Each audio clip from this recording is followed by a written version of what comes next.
Never joke, never joke, never joke.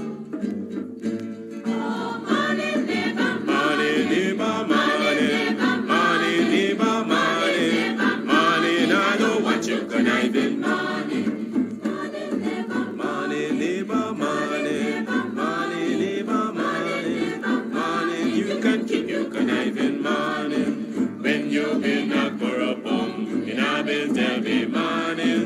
Now because your money done, you come with conniving money. When you had your pocket full, in a bill, tell me money. Now because your money done, you hustle for tell me money. Yes, money, neighbor, money, neighbor, money, money, neighbor, money, money. Now I know what you conniving money. Neighbor, neighbor, joker, neighbor, neighbor, joker, neighbor, neighbor, joker. That's all the money that me walk for. A 2 pound note and a guilder piece. A 2 pound note and a guilder piece. A 2 pound note and a guilder piece. This is all the money that me walk for. I said money, neighbor, money, neighbor, money, money, neighbor, money, money. Now I know what you conniving money. Oh, Joseph.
tell you the truth, I can listen to these drums all day long.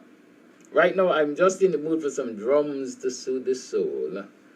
Morning, y'all, morning. Welcome to another program of Guyanese Morning Time. It is 7 hours 30 in Guyana on the 31st day of January. The first month done by. One down, 11 to go. We're in the last day of January 2023. What have you achieved for the month of the new year? You know, morning. I hope you all had a pleasant yesterday, a productive yesterday. I hope you made some money, you stayed safe. I hope you were able to rekindle family relations and stuff like that. All the good things. I hope you were able to achieve a lot of good things yesterday. Right? I hope you are determined. You are now re-energized. You've rested well last night, and you are determined to continue to fight the good fight. Struggle the good struggle. Right? For a better Guyana. Guyana where it is one people, one nation, one destiny, and not one Guyana. Only some people. And y'all ain't got timings. Yeah.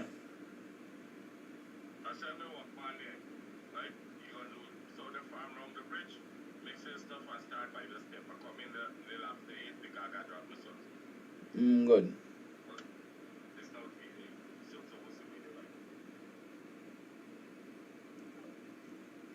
Yeah, that's a train of thought, you know. It happens, I mean, in discipline sometimes I don't know. Anyhow, I was saying what? What was I saying? Can't remember what I was saying, you know, a big. But all in all, I've had a lot of people, a lot of you have had the opportunity to reflect on not only yesterday's discussion, but I hope you were able to put yesterday's discussion in the context of all that is happening in this country. Right? We have got to learn to not live in isolation, not live in bubbles, but look at our life in a holistic manner. Where do we fit in our community? Where do we fit in the national realm of things? How are national decisions affecting us and our community? And get out of this mold that says, because I am comfortable, all is well. It cannot be well because I am comfortable. Because the time will come when I may not be comfortable, and then I will come to the brutal realization that all wasn't well. Right?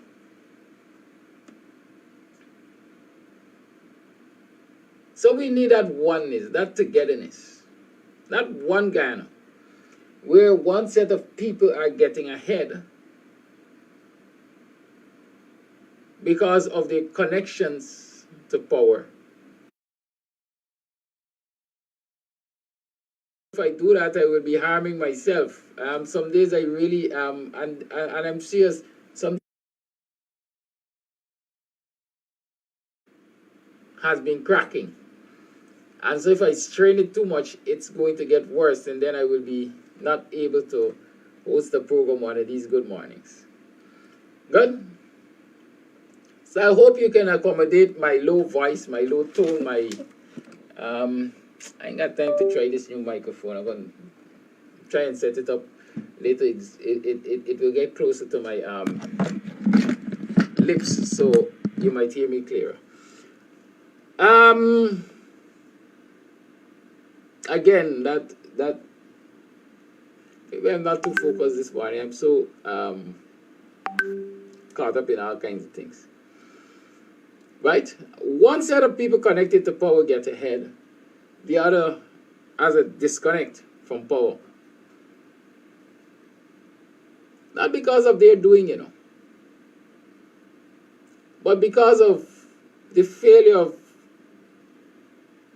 the institutions of state, and because of the foolhardiness, the arrogance,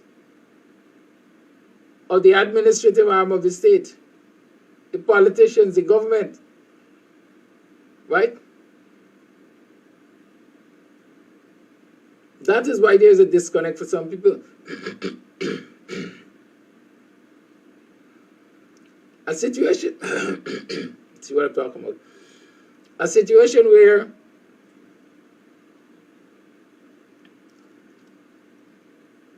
if you have access to power, you can do as you like. As old people say, you can do the gods, and you don't face the consequences. And if you don't have access to power, the slightest infraction gets you the worst punishment ever. It seems as though Barbara Barrington is reading my thoughts this morning. She's talking about critics and road. I'm getting there. And because of the failure of the state to guarantee and protect the rights of every citizen, to fairness and equality and justice and equal opportunities,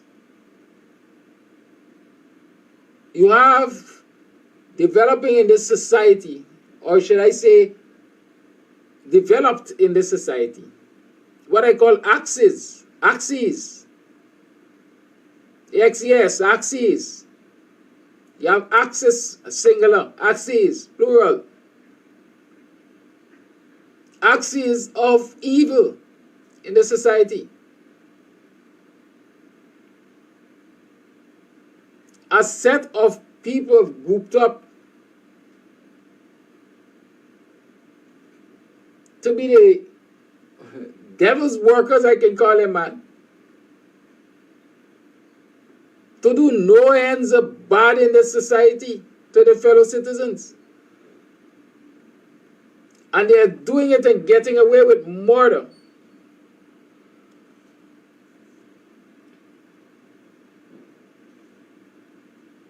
Simply because they have access to the corridors of power.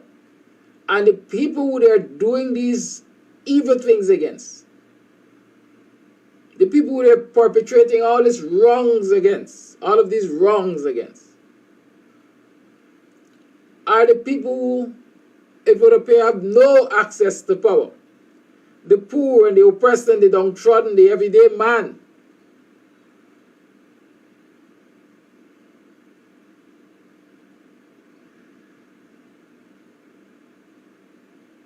And the weave of wickedness, the web of wickedness is so extensive that even those who one would expect will defend and protect the ordinary citizen of this country are failing them and are on the bandwagon of wickedness. What options then are left for citizens? What options are left for citizens? What options are left for citizens?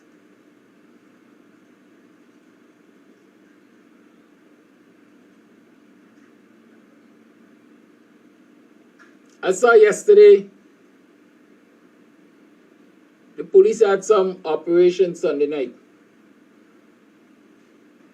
that seized hundreds of motorcycles from the C1. Hundreds of motorcycles from the C1. And when I looked at the news clipping, McBean, divisional commander, I think, was saying that they decided to do that operation, that campaign, if you will, because when they did their analysis, they realized that motorcycles last year played major parts in serious crimes. I think 30% of the crimes committed, motorcycles were involved.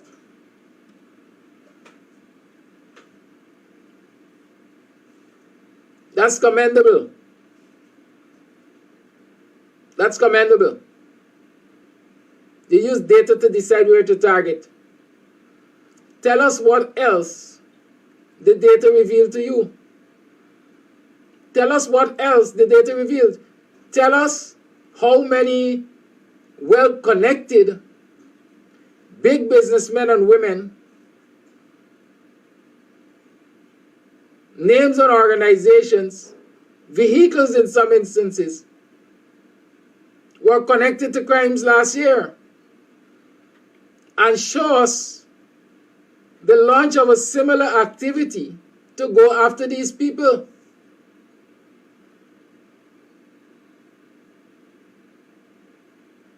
Divisional Commander McBean, are you hearing me? It is commendable. They say figures don't lie, data doesn't lie. It is commendable that you can analyze the crime statistics of last year and conclude that motorcycles were involved in 30% of the crimes. And therefore, it made sense.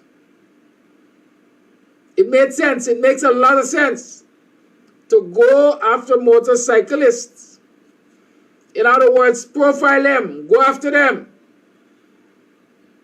Investigate the existence of these scores of motorcycles.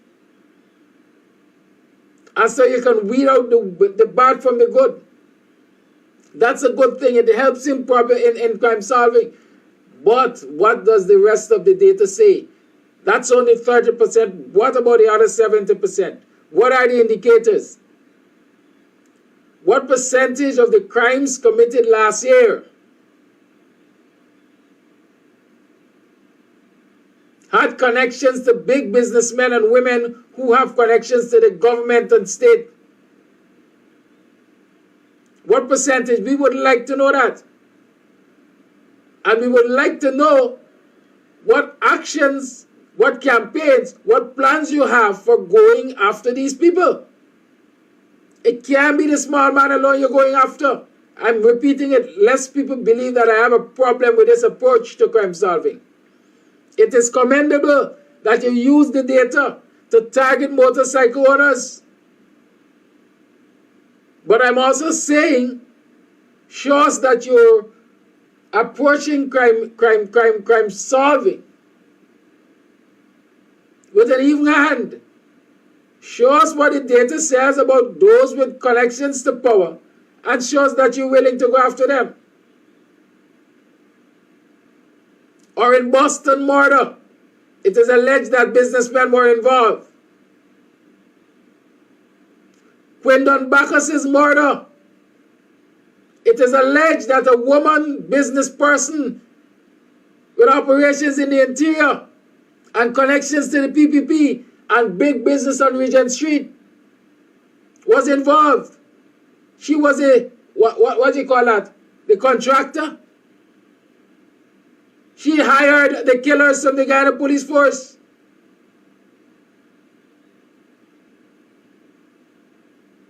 Paper Shorts murder. It is alleged that a big businessman, diamond dealer, gold dealer, arms and ammunition dealer, masquerading as philanthropist, was involved.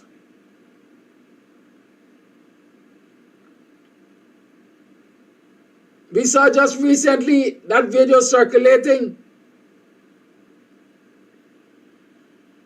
by the young man alleging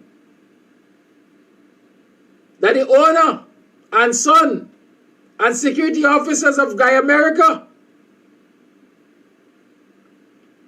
stole his phone, assaulted him, and the list goes on. We saw the video of the misbehavior in the police station. He's alleging also that the matter is now ducked because somebody has been bought and paid for. Mr. McBean, I don't have the data, but I think they call this anecdotal. These are incidents I can identify off the top of my head that involve big businessmen and people with connections to the government. What parts have they played in crime in this country? What are the statistics saying? What plan of action do you have to go after them? What plan of action do you have to go after them? There was a video where I think a British citizen, a Guyanese Brit, pushed her hand in the face of the Guyanese critic, I think, or snatched his phone, something to that extent, on the East Coast, around Felicity area. By the next day, she was before the courts. And there's also a video of one of the PPP henchmen assaulting a woman in Barbies with a gun in a supermarket. But he didn't face the court. He left the country the other day, as far as I remember.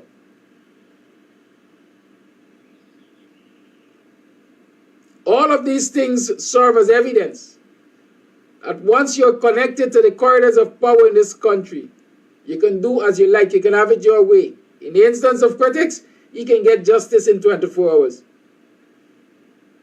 or 48. In the instance of this one from Barbies, I'm still trying to remember his name.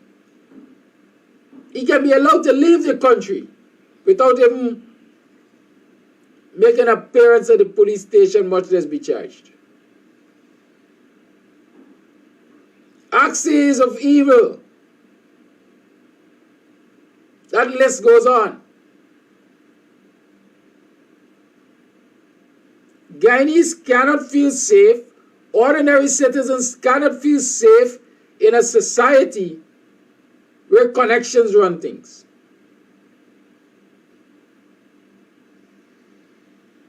Where connections run things.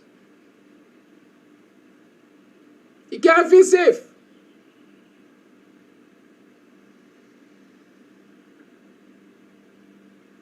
I read yesterday where a young man is in police custody for the discharge of a loaded firearm. One round at a bar on the East Coast. Well, I can tell you that that East Coast bar is known for the discharge of firearms. They are stones throw away from the Sparna police station. It's one of the favorite joints of body shivraj, they say.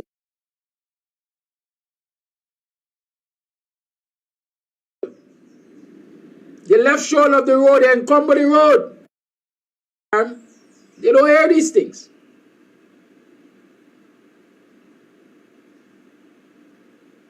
Because when they turn up and they realize it's bodies or whoever else is connected to the government, they go and they smile. They might collect a token bear or two, or a raise, or an invitation to go to Buddy's supermarket and collect what they want on a particular day. Nobody gets charged. Nobody gets arrested.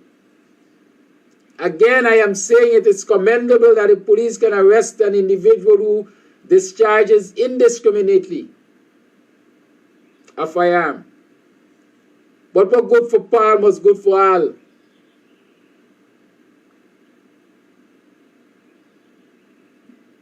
The hands of justice must be leveled. They say Lady Justice is blind. The Guyana police force must be made to do its work and do it without fear nor favor.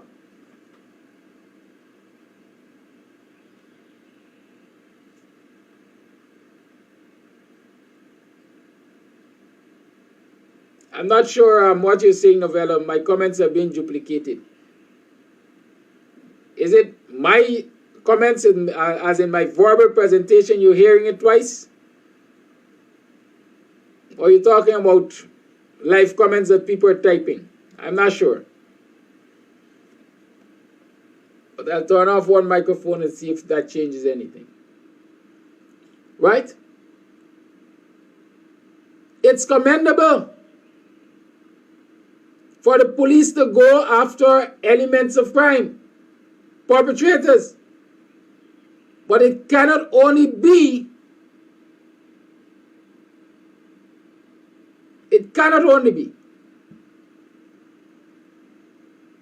among the ordinary rank and file of the society.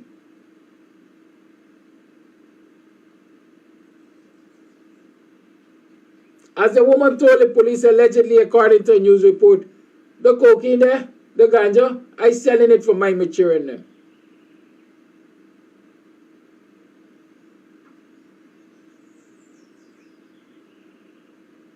A lot of the ordinary man and woman have been forced into situations that are criminal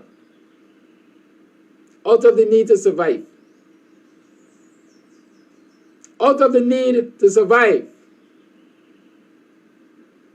A lot of the people who are connected to the corridors of power are committing crimes to prove that they have power.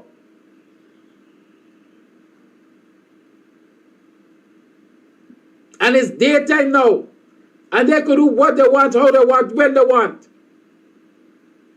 If you listen to that Guy America story, I up until now don't see the reason for the escalation. I don't see. I don't understand the reason except a play of power.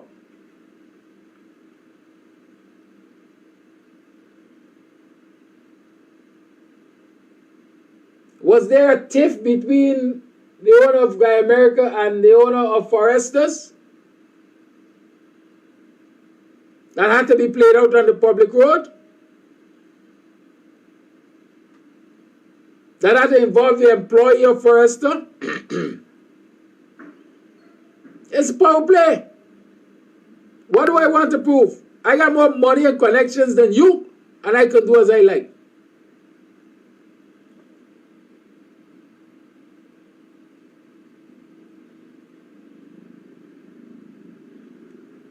Right?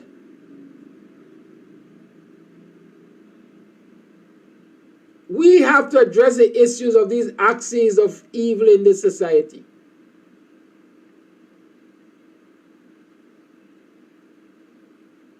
Until we do that, we can't be a safe people.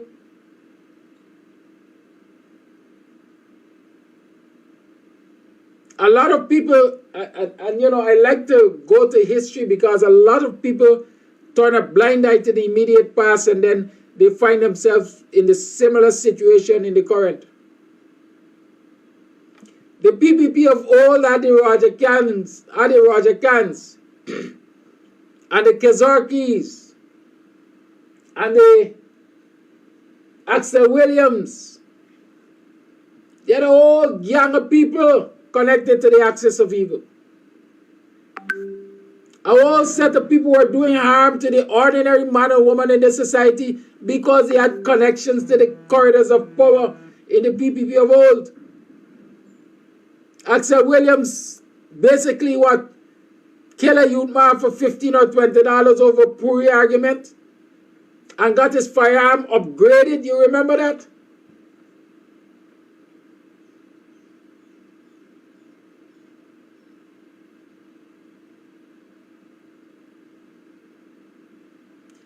And so, in this new era of a PPP government, are you seeing similar behavior? It's no longer can, or it might be can to some extent. There might be other cans.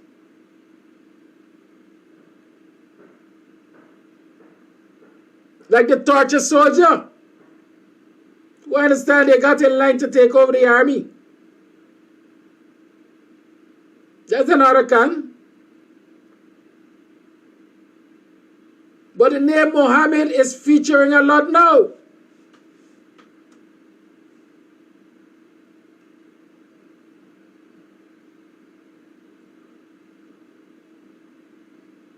But we are paying scant regard. We're seeing all of the hints, the red flags as we call them. But we're just going along nonchalantly. We're just going along. Nobody is speaking about the evil that is present, that is operating in this society, and that is continuing to oppress and discriminate and disrespect and abuse the ordinary citizens of this country. Please charge battery. Mr. McBean, Battery. Please charge battery. we hear what your statistics say about motorcyclists or motorcycles in crime. Let us hear what the statistics say about big business connections in crime. Let us hear about the statistics which talk about policemen and women's involvement in crime. How many policemen and women were recently caught with illicit drugs and unlicensed firearms in vehicles on their person? In short, how many policemen and women were escorting, were escorts for criminals higher up? How many? Let us hear what the statistics say about that and how you intend to deal with it.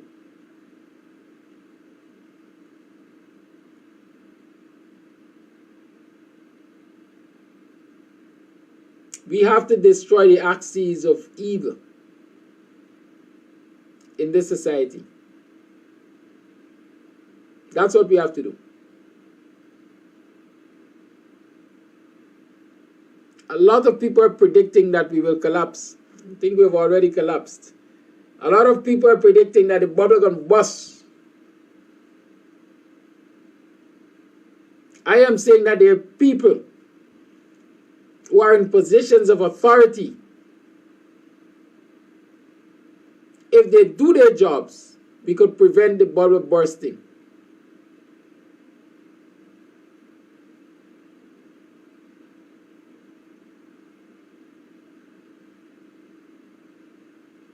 And we must demand that they do that.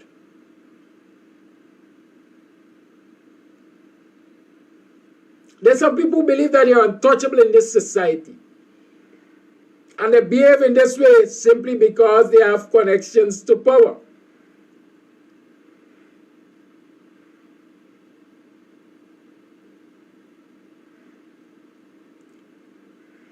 Yesterday I shared an experience with you. And let me say, I'm talking specific to Buxton in this instance. There are certain people in Buxton who have direct connections to the government because they are foot soldiers of the government, of Charles Ramson's and the others. The wickedness that used to operate under Gadraj out of the Ministry of Home Affairs is now operating under Ramson. Out of the Ministry of Culture. I say it, and I stand by it. That's where the axis of wickedness is. Ministry of Youth, Sports and Culture. They got all kinds of criminal elements masquerading as youth officers and all kinds of things. Community facilitators and all kinds of things. And they got their connections in Buxton. And there are those who are connected to that connection that believe that, you know, they all are untouchable because they could pick up a phone and call Ali.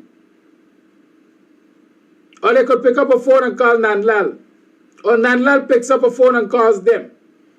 Or Ali picks up a phone and calls them. And they believe that they are untouchable.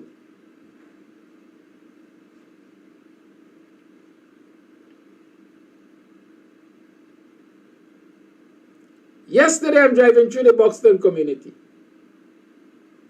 Turned through one of the regular one vehicle street, if you call it that.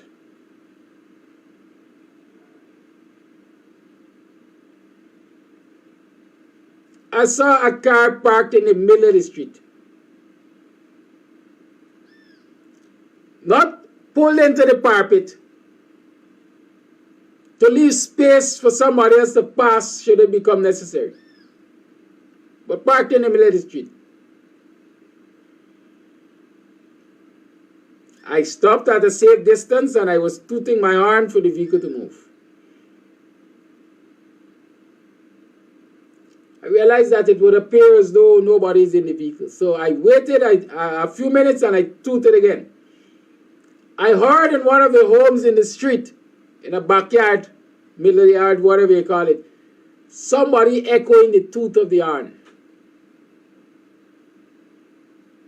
I waited, and I waited, and then I tooted out of anger, continuously. A young thug came out. And before he moved the car, he looked at me and said, "You will see I just park here."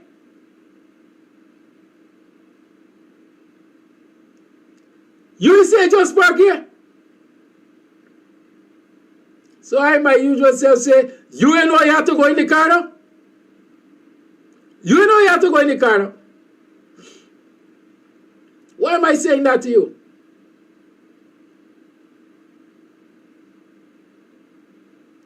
I am saying it to you to point out that when people believe that they have these connections to power, whether they are on the links or not,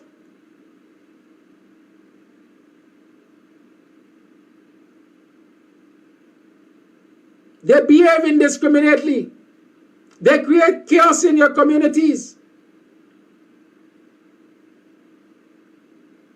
Simply because their handlers enable them to behave indiscriminately and create chaos.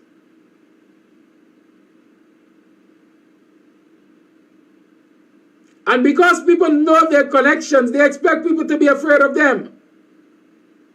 And a lot of people are afraid of them. And that in the 2000s, when residents gave up control, we ended up in chaos and we ended up in a very bad place. We have to destroy these axes of evil. People got to stand up against them.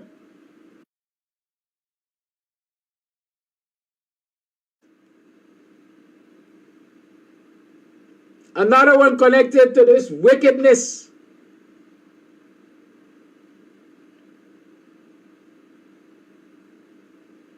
Came to my place and plead for some credit. We call it held over. Hold over, held over, whatever.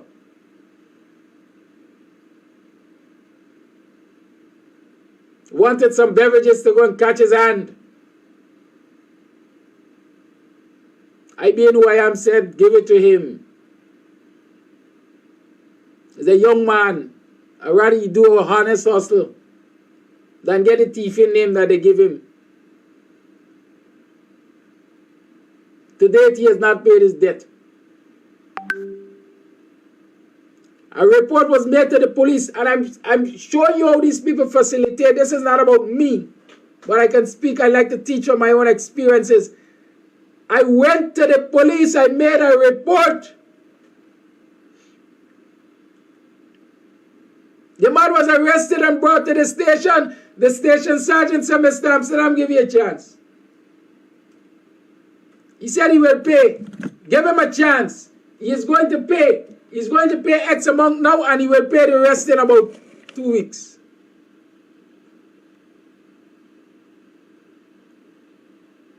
I said to the police sergeant at the time, I am not giving him a chance. Because if everybody comes and does that to your business, they will break it.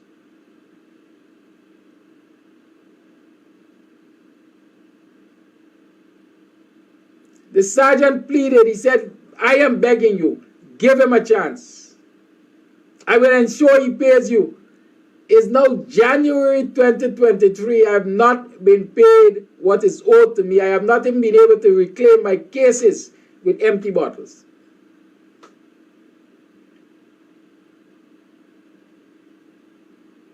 You know why the sergeant was pleading for him? Because the sergeant knows he is connected to the axis of evil. And the sergeant is friends with those who are connected to the axis of evil.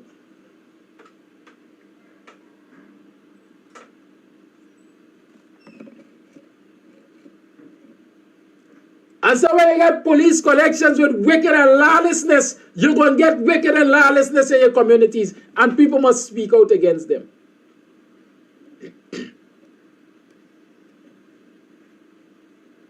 I tell people I'm a very patient person. I take my time.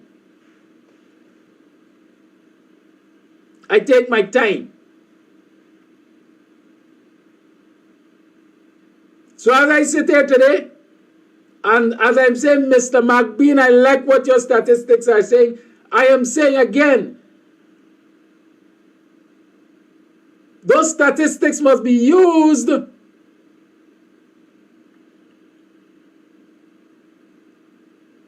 with a high degree of fairness and equality. Don't only identify the low class of citizens, if I can call them that, who the statistics point out are part of the problem. Let us talk about those who are connected to the corridors of power and those who are supposed to be the enforcers of the law. What are their connections and contributions to criminal behavior in this society? Mediation is always nice and good. It's admirable, quite frankly, for a police sergeant to say, we ain't gonna lock you up, man. We giving you a chance to redeem itself. Excuse me. But is that approach thing for everyone? Or you gotta be a friend of the police? Axes of evil, we have to identify them and destroy them.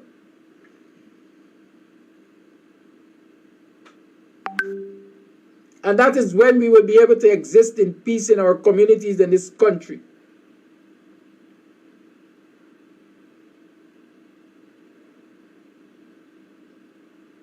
Axis of evil. It is the wickedness of this government that has caused it up until this day not to constitute the Public Procurement Commission along with other commissions in this country. Because if those commissions are established, then those in the corridors of power lose control over some things, like the award of contracts.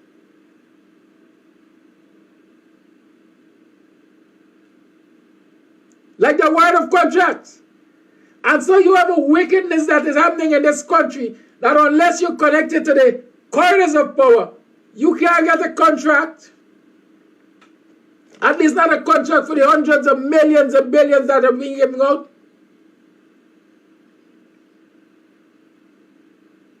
Contracts are awarded by a phone call in these times. And the evidence is there. I always say, yo, challenge me, I can provide it. A man sits at this corner shop and he gets a call. Come and sign this contract. To do this street, to do this road, to do this fence, to do this building. Come and sign this contract.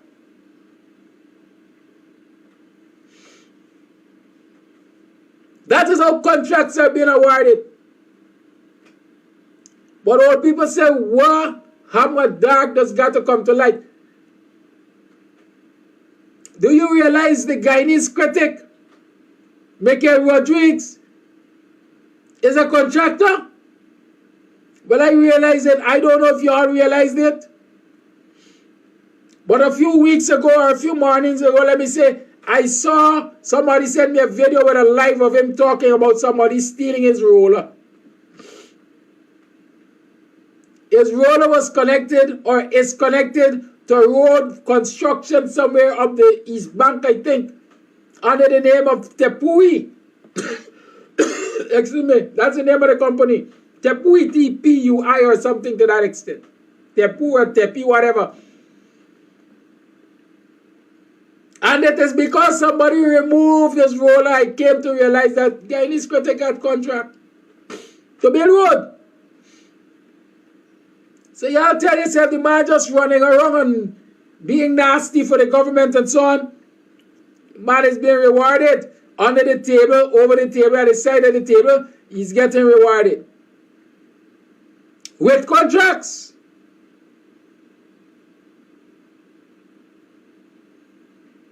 Let him show you the tender process that he underwent, he went through to get those contracts.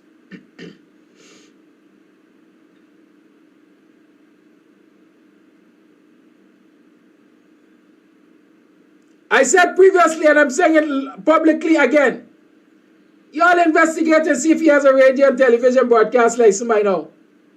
Because he was building his studios not so long ago for radio and television broadcast. While other people have not been able to get spectrum and license, Critics was building his radio and television broadcast station, studio.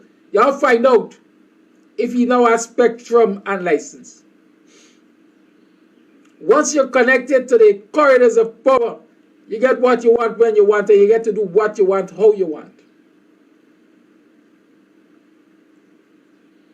Do you notice also, did you notice also, that the same Tepi or Tepui or whatever they call it is now in business with Mohammed's Enterprise, I think the place is called,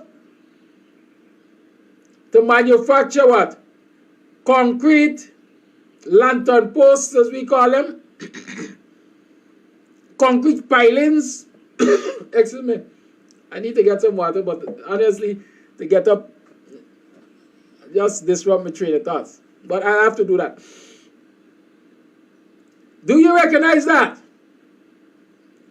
Well, I am sitting here saying the man is only a front for big friend and crony of the government. And some amount of insider trading must be taking place. How suddenly critics know that the thing to invest in is concrete piling?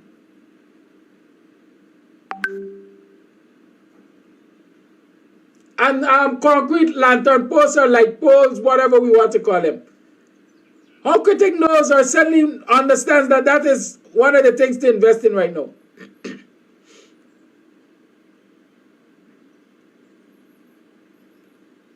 Huh? Insider trading, perhaps?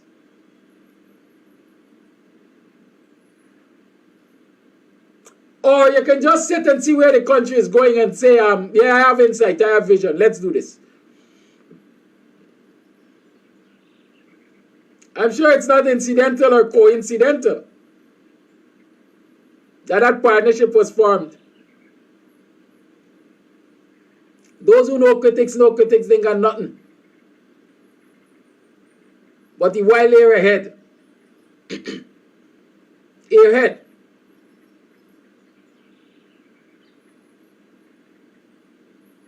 But he has a connection to the corridors of power because he has been doing their dirty biddings. Look for the billion-dollar contracts that will come through this partnership. It's all a part of the axis of evil. We have to identify them. We have to publicize them.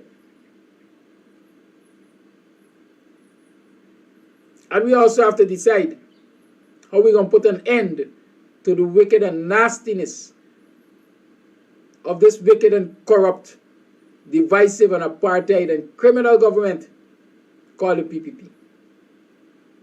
That's what we have to do.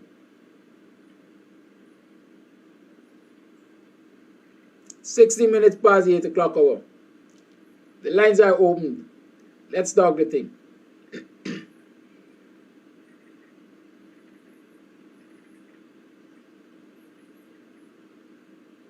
Let's talk the thing. The lines are open.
Now, when you actors, if you're acting a fiction thing, that's different.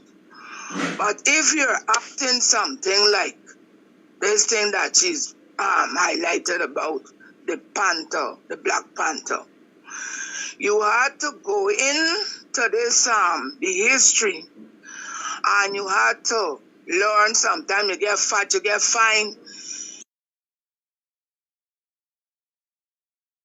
You gotta be good, because you're looking at when you finish, you would be given the highest achievement and Academy Award. Anyway, this girl, I think she's of Guyanese descent. I don't know, I may be wrong. But the main thing, she's of African birth. And she depicting a role in the Black Panther. I don't think that she's suited for that role. Why I say this? Now, she must have known about the atrocities that is on our heads in Guyana, where we, the African people, but in our eyes, she might say black people, going through. Now she came here to Guyana, and all over the place, she's being paraded by the PPP. So go, everything is the PPP and she.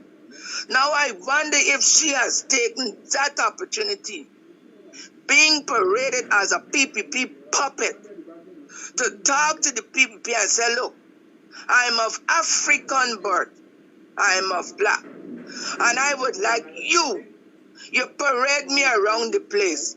What will you do to alleviate the apartheidism on my black brothers? Look what you have done to black people in Linden. You take away the place. Look why we shouldn't forget Linden. Look what go on the other day in Maka. Burying of live animals, destroying people. Last night, Sherrod started the program how we hold your hand. I switch off my phone till he done. You know why? I would big up the black woman, the African, where the police kneel down in the mud because they fighting for the things them. She fought for her independence, and the police kneel a black brother, kneel down on the African woman back. You don't know if later down the line, she will be developing medical problems of somebody kneeling in your black back. She could end up with slip disc, clip, spinal cord, and all them things from the trauma she went through. And you didn't see them. And this girl all around the place. This minister from PPP, the government from the install regime, all around the parading she.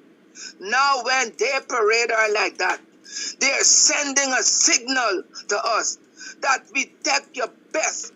Like the lady in the poem. I had a little pony, his name was Dapple Gray. I lent him to a lady to ride a mile away. She whipped him, she lashed him, she rolled him in the mud. I would not let my pony now for all the ladies I have. She's like the pony.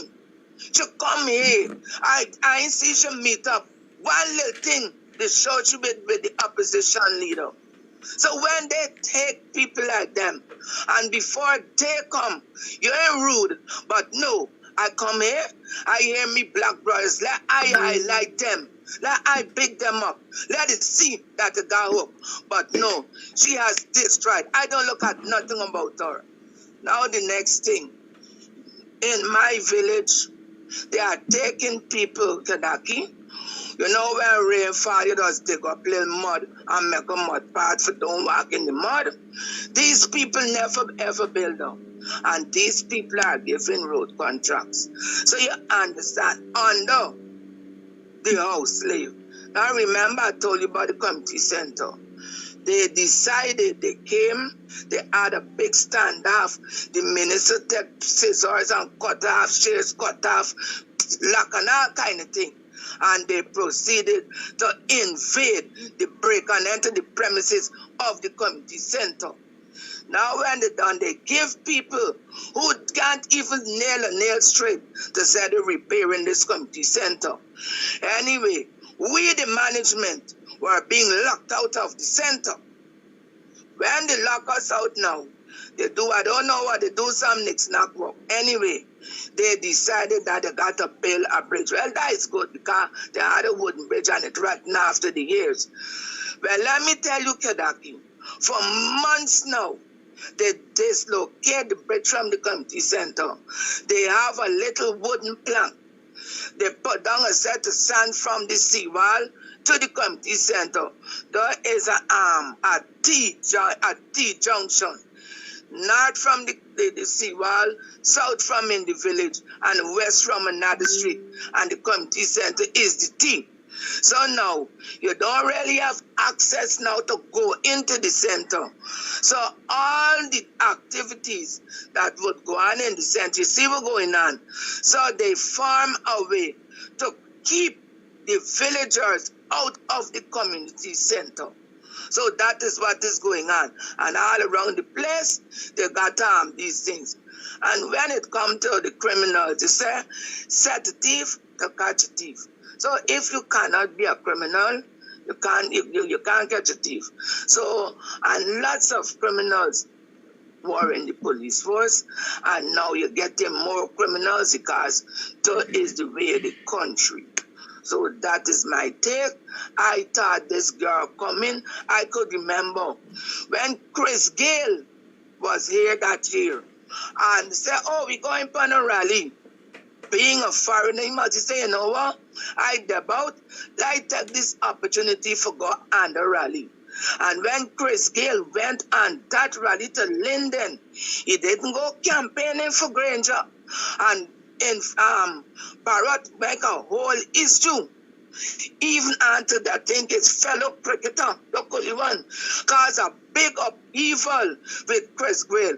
Chris Gale had to do onions with them in the West Indies cricket team just because he accompanied Abnu to London on a rally. And now they got this girl, what is a film star, acting in something like the Black Panther. The Black Panther was an organization being formulated in America because of the atrocities of the white people against the black people in America. That is where the Black Panther come from. And you come from a history like that, and you walking and ramping all over the place with the people. I cry shame at her. And haters, don't rush into me. Sit down and look at what I'm saying and see if the PPP intake this girl to continue to break down more low-spirited black people in this community in the role that she's playing. Bye-bye. Thank you for your call. I generally don't comment on your comments. But there's some things I have to say. First and foremost, let me say, listen, I'm proud of Letitia Wright. There are lots of posts about Facebook about her humble upbringing and so on and so on and so forth and so forth. She left here at about age 8, if I remember. She didn't got to come back. Right? She didn't make her fame living here. She became famous living in the US, her adopted home. She didn't have to come back. She didn't have to hold on to her Guyanese identity. Because as far as I know, she's an American citizen by now. She didn't have to come back. I must commend her for coming back. I must commend her for connecting with her roots. She has shown, and she is showing young Guyanese, despite all the challenges they face, what the possibilities are. Let's keep that in mind.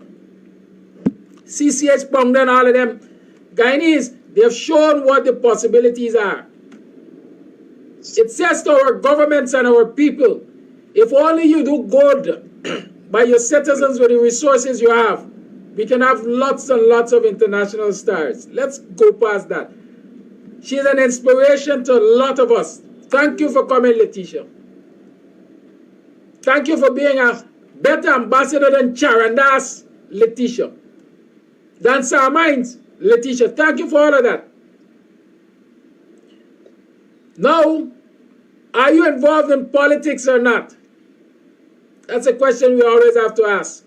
For me, even the air that I breathe is political. I always say when you wake in the morning and you decide what you want to eat, if it is available or not available, it is because of a political decision. So every single one of us are political beings. Many of us are not overtly political. A lot of us, and this is why I talk about living in a bubble, and you are comfortable, and others are living in squalor, and you're comfortable with that too. Right?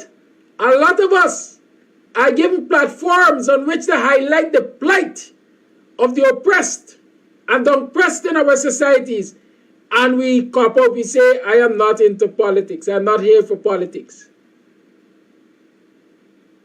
I have no quarrel with Letitia Wright.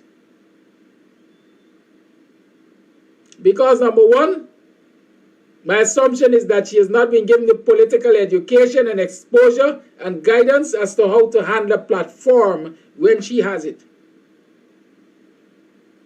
The movie Black Panther itself, Rhonda, this is not about the organization Black Panther. This is, what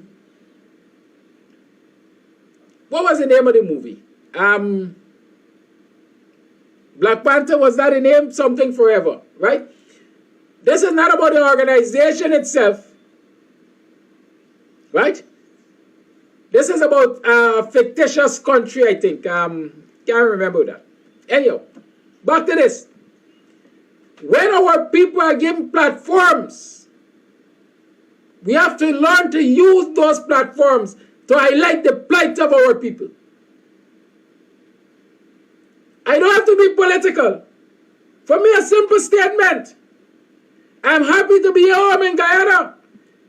I'm happy to be here when we are oil producing, when we got a lot of resources. I hope we can use those resources to pull our people out of poverty, to make squatting a thing of the past. Simple statements, very simple statements. It ain't political, they are universal statements that have long-lasting impact. And we have to teach our people, we have to make our children, to start with, politically aware enough that when they have the opportunities to speak to the world because they have certain platforms, they can use it. Right? So let us not go beating up on Letitia. Let us address the need for political education among our children and among our people. Letitia is about one. How many others before her said, I am not into politics? How many others? Let us embrace our outstanding sister and give her an easy time. And let us address our failings as a people. Let me show you this, because I think it came up the other day. When Granger was giving out national awards,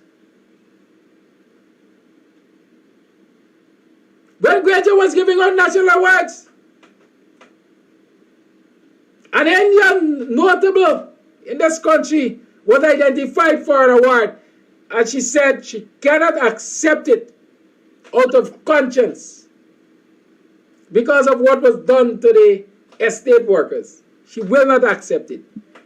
That is political education received. Maybe she didn't get it before. Maybe she did not get it before. I'm going to teach you all some things this morning. And enough people are going to look shame.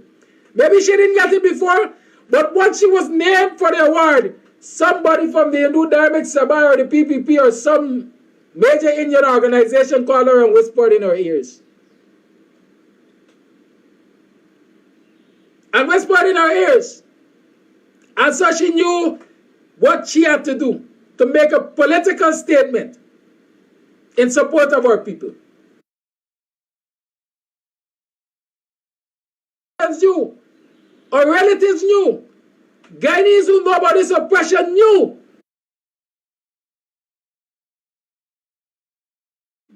I would like to do a summary on the situation with we're talking about the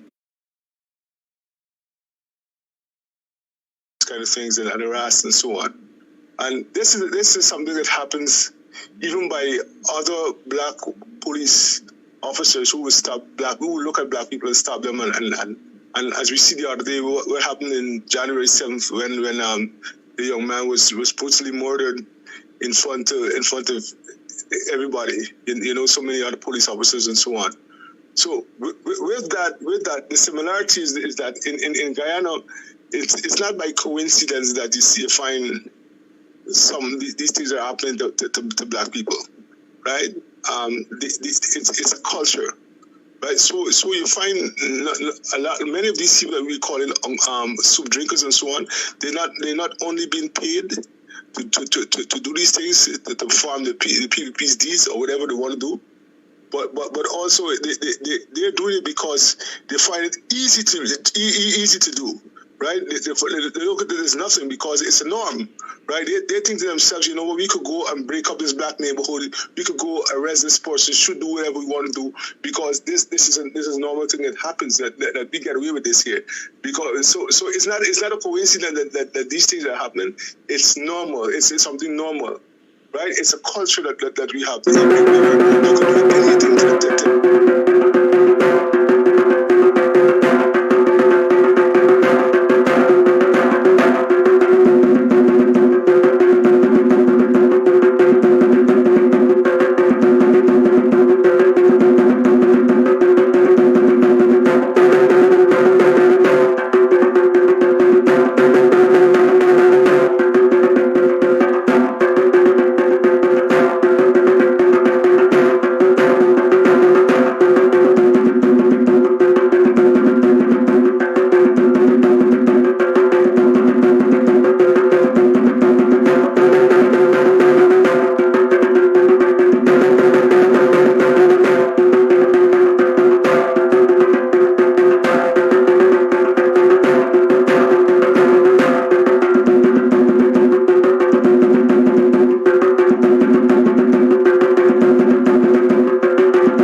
Welcome to another program of Guyanese Morning Time on the 1st of February in the year 2023. It is now 18 minutes past the 7 o'clock hour. It's a Wednesday. And so we have the Dr. Professor David Hinds in the house as usual, and we're going to be talking about things. Yes. How you passed you yesterday and how you rested you last night. Did you get successes yesterday? What were your challenges? How did you manage to surmount them? Because we all have challenges in our lives. There's nothing wrong with being challenged. It is how we deal with these challenges. There's nothing wrong with falling down, falling over. It is whether or not we stay on the ground or we get up. And I'm encouraging you that you have to have that, what's the word, indomitable spirit. You have to be strong. You have to be willing not to stay down when you get knocked down. We know that there are a lot of people who would like to kick us in the gut while we're down, but don't let us daunt your spirit, man. Get up. All those folks at View Mocha, get up. Stand up. Let the world keep their eyes on your plight. Lest we forget. Don't let us forget. Do not allow us to forget.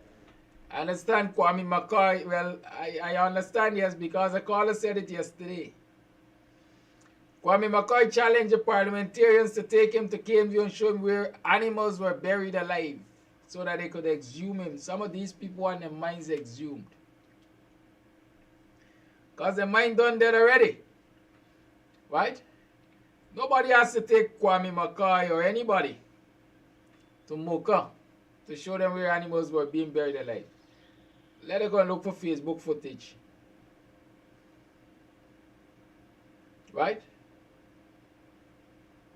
But he places more importance on animals being buried alive than he places on the people's homes being destroyed.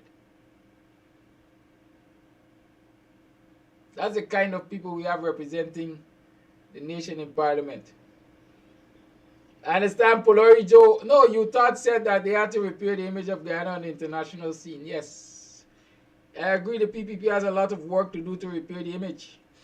Because Charandas has made a mess of it. It's not an image that the APNU or the coalition created that they are repairing. They are repairing the image that Charandas made a mess of.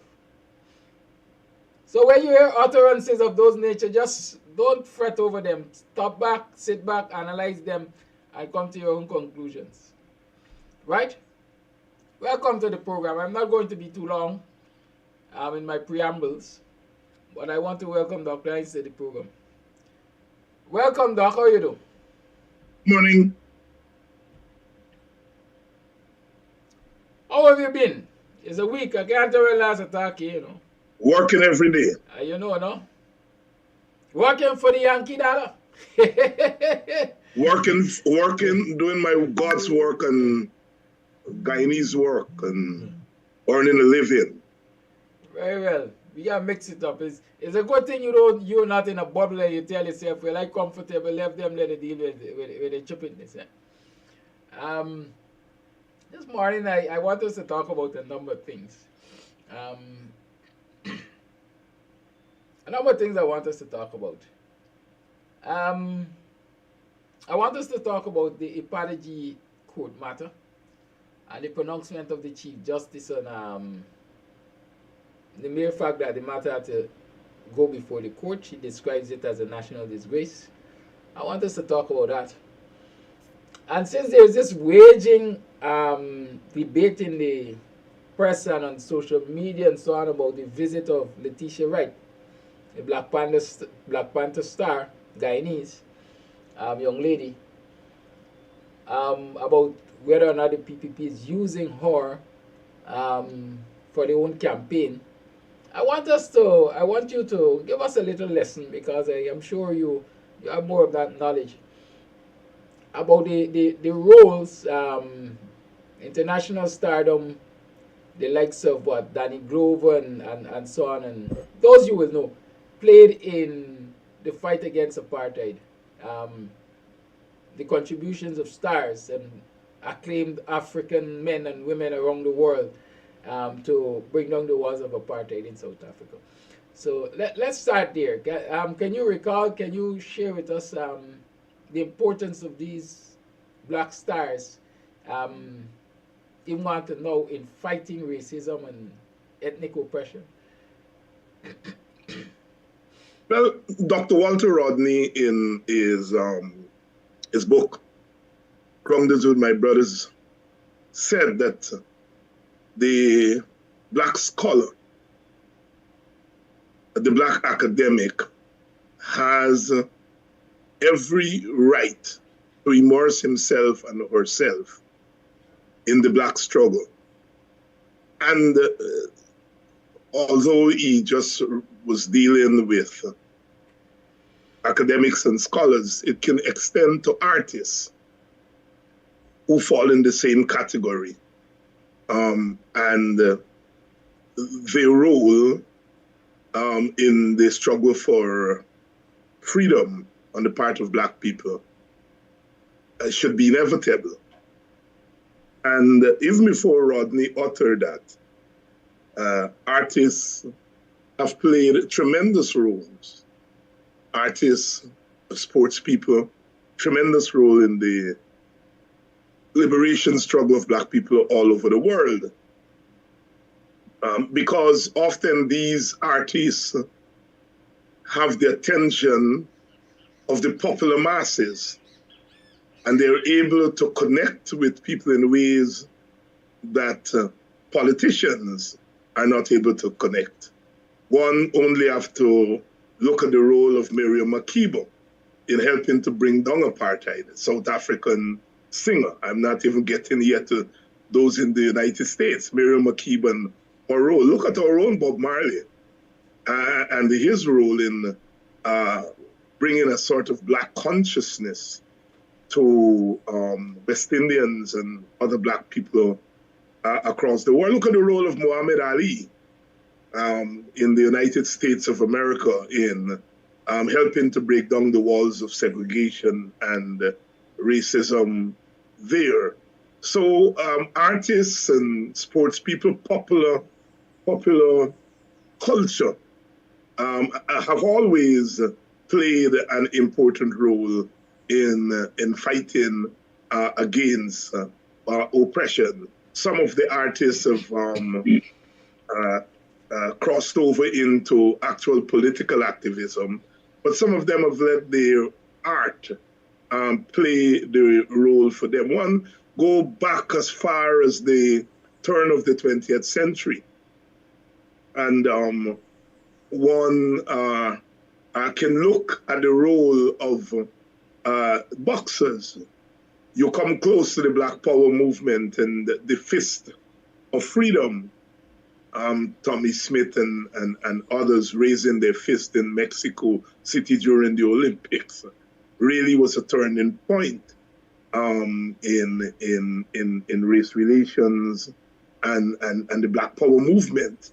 So yes, artists continue. Our own Martin Carter, Poems of Resistance, a lot of it written when he was imprisoned by the British in 1953. Those poems used to be read at meetings in the 50s.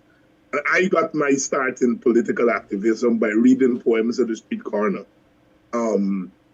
So yes, art and artists and so on have always played major roles, and must play major roles in bringing consciousness to our people. I remember in the 80s and the 90s, the Mighty Rebel, as a Calypsonian, would rock the boat under the PNC regime at the time when nobody wanted to sing against the PNC.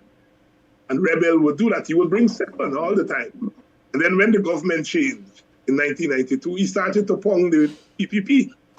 And his voice in the Calypso arena was very important in bringing a sense of resistance to our people during that period. The Trade Winds, Not a Blade of Grass, which is a sort of an anthem. And that Calypso was written as far back as 1982 when the Venezuelans were beginning to make a move on our land. And he sang that song, Not a Blade of Grass, that Calypso, and it's still 40 years later on people's minds. So yes, the artists and public people do and have played major roles in bringing down oppressive regimes. And so is it strategic? Is it strategic when a government like the PPP, which has been accused of Guyana, turning Guyana into an apartheid state, how strategic is it when they seek out, quote unquote, the successes, the popular, the well-known from the African Guyanese community, especially in the diaspora, and bring them back home as a show of embrace and perhaps solidarity, and say to bolster their campaign, perhaps, that look, we are not apartheid, we are embracing these people. One has to be very careful with that.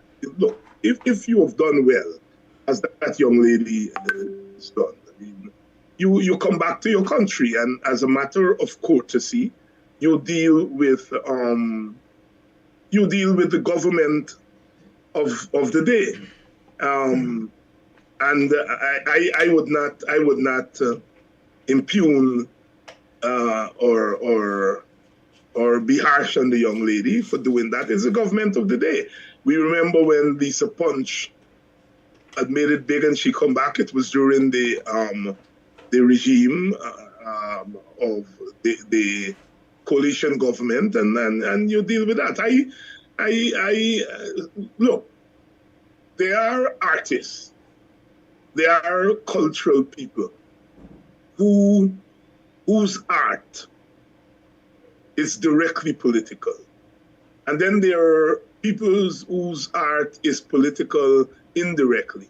So here is a Guyanese woman, here is a black woman who has done well in a big movie, and our very presence in the role itself is political, because it's saying here is a young woman from a small, almost unknown country in the world, making it big. So the artist indirectly contributes towards nation building and pride for Guyanese and West Indian people. It's obvious that she's not directly political, and she comes to our country not as a political person, but as an artist. And I would rather put it this way, to say the government benefits from the PR that comes with bringing a star to your country, or having something to do with her being here.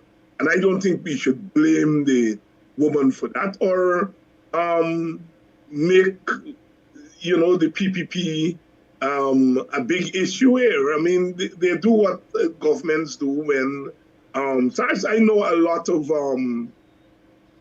scholars, a lot of artists come here without the big fanfare of the media, and they would make courtesy calls on the president, whoever that president is, and some of them have made courtesy calls on this, but quite quietly. Does it mean that they support the government? Does it mean that the government is not going to get some benefit from it? Of course it's going to get some benefit from it, but I don't think it's a big deal, frankly. Thank you very much. And someone is saying, don't let us forget the role of Jesse Owens. Jesse Owens, and even before Jesse Owens, we had the first great black boxer. Jesse Owens was in the 1930s, winning 4 gold medals at an event that was supposed to 1936, at an event, it's 32 or 36, I think it's 36, at an event that was supposed to reflect the primacy of the white race. And here is this black man going on the track and winning 4 gold medals, the fastest man on earth, and Hitler refused to shake his hand. And he was not a political person. At the end of the event, he said, the competition was nice, something was grand, thank you much. And when he got back to the United States, they examined his body, every joint in his body, because a black man was not supposed to win 4 gold medals at an Olympic. And here he did it without saying a political word. And in that sense, he disproved the theory of white dominance. And when he came back here, scientists went to work on his body. And it was one black scientist, I think his last name was Cobb, who said, look, this thing has nothing to do with this man's race. This thing has to do with, is the way his individual bodies put together and so on and so forth. But the white scientist was saying, well, it must be something with his race. And they concluded that, look, Jesse Owens won, and other black athletes are winning these athletic races because only a short while ago, their ancestors were swinging from trees in Africa and they were chasing animals. And that is why Jesse Owens won. But Jesse Owens heralded the rise of the great black athlete, started without saying a word. And that's my point, that some artists are directly political and some, they're not political. Jesse Owens wasn't political at all. He was just a black man who did something that white people thought black people could not do and should not do. And so it's just running down that track and winning 4 gold medals, change the world of sports and change race relations in the United States in terms of black people people now becoming much more forthright, because here is a black man doing the impossible. And you don't have to like athletics. Black people are waking up the next day and saying, we are human beings. We are equal human beings. So these sport people and artists, they make tremendous contribution to the freedom struggle. Yes, I remember as a youngster hearing stories of and actually reading stories too, because for example, Cassius Clay, that's Muhammad Ali, right? Is the same person, right? Who said, yes, that was his I ain't going to fight no English name war. changed to Muhammad I don't Ali. have a problem with the Vietnamese or the Chinese, whoever. Go fight your own war. I ain't got a problem with them. I'm not fighting war. But Barnum was president here. As we're talking about contributions towards breaking down apartheid and oppression and so on, I would have also heard of stories of Barnum taking certain stands. If you went to South Africa and participated in their cricketing thing, you're not welcome here. The South African team couldn't come here to play cricket and stuff like that. Let's hear about the local aspect. Well, I thought you were going to talk about Clive Lloyd, who got injured in the early 1970s, 71, 72. Lloyd in his day was perhaps the greatest fielder. He was only challenged by a South African named Colin Black. And Lloyd got injured. He was feeling at cover point, and I think he fell on his back and injured his back. And the West Indies Cricket Board didn't bring him home for the Australian tour in 1973. And the Burnham government, paid for Lloyd to come home. And Lloyd came home, played in the Australia versus Guyana match, made a century, I think 132, and was picked for the West Indies team at Border, and he made 173. And Lloyd never looked back. By the next year, 1974, he's captain of the West Indies team, and he goes on to become the most successful West Indies captain. In 1981, Guyana is playing, I think, Trinidad and Tobago at Border. I think might have been Trinidad or Jamaica. Anyhow, it was a regional match, and Lloyd was late in getting into the country, and the government sent an airplane to pick him up at Timeri, and I remember him landing at a football field, Guyana football field next door, and walking to the wicket and making a century. And so Lloyd, Burnham is credited with Lloyd's career. You know, Burnham is credited with Lloyd's career. Now that is why I'm saying, yes, politicians do take advantage of things that fall in their lap. You know, here was Burnham conscious of what bringing Lloyd home at the government expense would do for his image. And it does it because it has gone down in history that Burnham twice intervened. The first time was decisive, because when the government brought Lloyd home in 1973, as I said, by the next year, Lloyd becomes West Indies captain and goes on from 74 to 85, when he retired, 84, 85, to become the greatest captain in terms of success on the field of play. So there is that role, and Lloyd didn't have to do anything. The government brought him home and got the dividends from that. And of course, you're right. Guyana played a major role in the anti-apartheid struggle, especially in the area of sports. Gary Sobers had gone to Rhodesia, which is now known as Zimbabwe. And he came back, and Burnham told him that he couldn't play in Guyana unless he apologized, and Gary Sobers apologized before he could play here. Robin Chapman came in 1976 with the English team, and he was a South African, so he would go home from England where he lived and played during the South African season, and he came here with the English team in '76. And Burnham told them he couldn't play, and the British team left, and I think the match was played in Barbados. But when other Caribbean countries were not at forthright in terms of apartheid in sports, the Guyana government under Burnham was. And I don't believe Burnham did that for political mileage. But he got political mileage. I think Burnham was staunchly anti-apartheid, as all the leaders were at the time. Burnham, I think, was more ideologically radical on the issue of apartheid than the rest of them.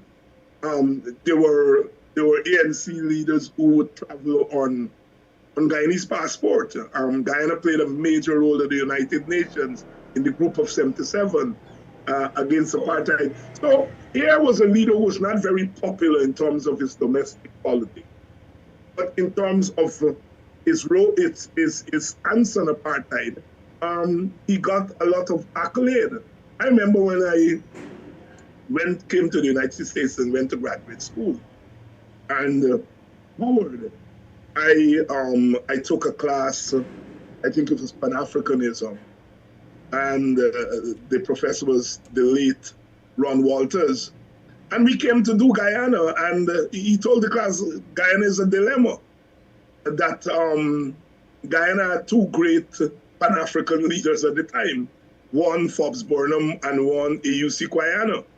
Guyana was well known in the Pan-African world, as you can tell, he changed his name. He was the leader of Aspria. He was well known in Africa, well known in the United States, in the Black world. He had gone as an emissary of Burnham to Africa in 1964 when Burnham came to power, and Guyana volunteered, and he went to I think 11 or 13 African countries to introduce Burnham to the Africans. So Guyana had standing in the Black world, but Burnham also had standing as a government that was favorable to Black nationalism and Black liberation struggle. But Burnham and Guyana were on different sides of the political fence, and people outside of Guyana couldn't understand it, because, like I said, Burnham had standing as a government leader who took a really progressive position on Black liberation, and Guyana had standing as an activist in the movement, you know, as the Black man, because that's Guyana. You see, Guyana means Black man of Guyana in Swahili. And so Professor Walters said, when you come to Guyana and Pan-Africanism, it's complex. He asked me, I remember, he asked me if I can do the lecture on the day when we were doing Guyana in the class. He asked me to explain. I was, of course, quite humbled because I was a graduate student, and here was the professor saying that, you know, Guyana is too complex when it comes to Pan-Africanism. And here is somebody, I had known Dr. Walters because we had a WPA support group that included professors at Howard, and so before I got to Howard to do my master's and PhD, you know, I'd known him peripherally. But he asked me to take that class because he said Guyana was a very complex place. And of course, Guyana is still a very complex place when it comes to Pan-Africanism. So I suspect the young lady came home and she did what stars do. You know, they hobnob with the government and so on and so forth.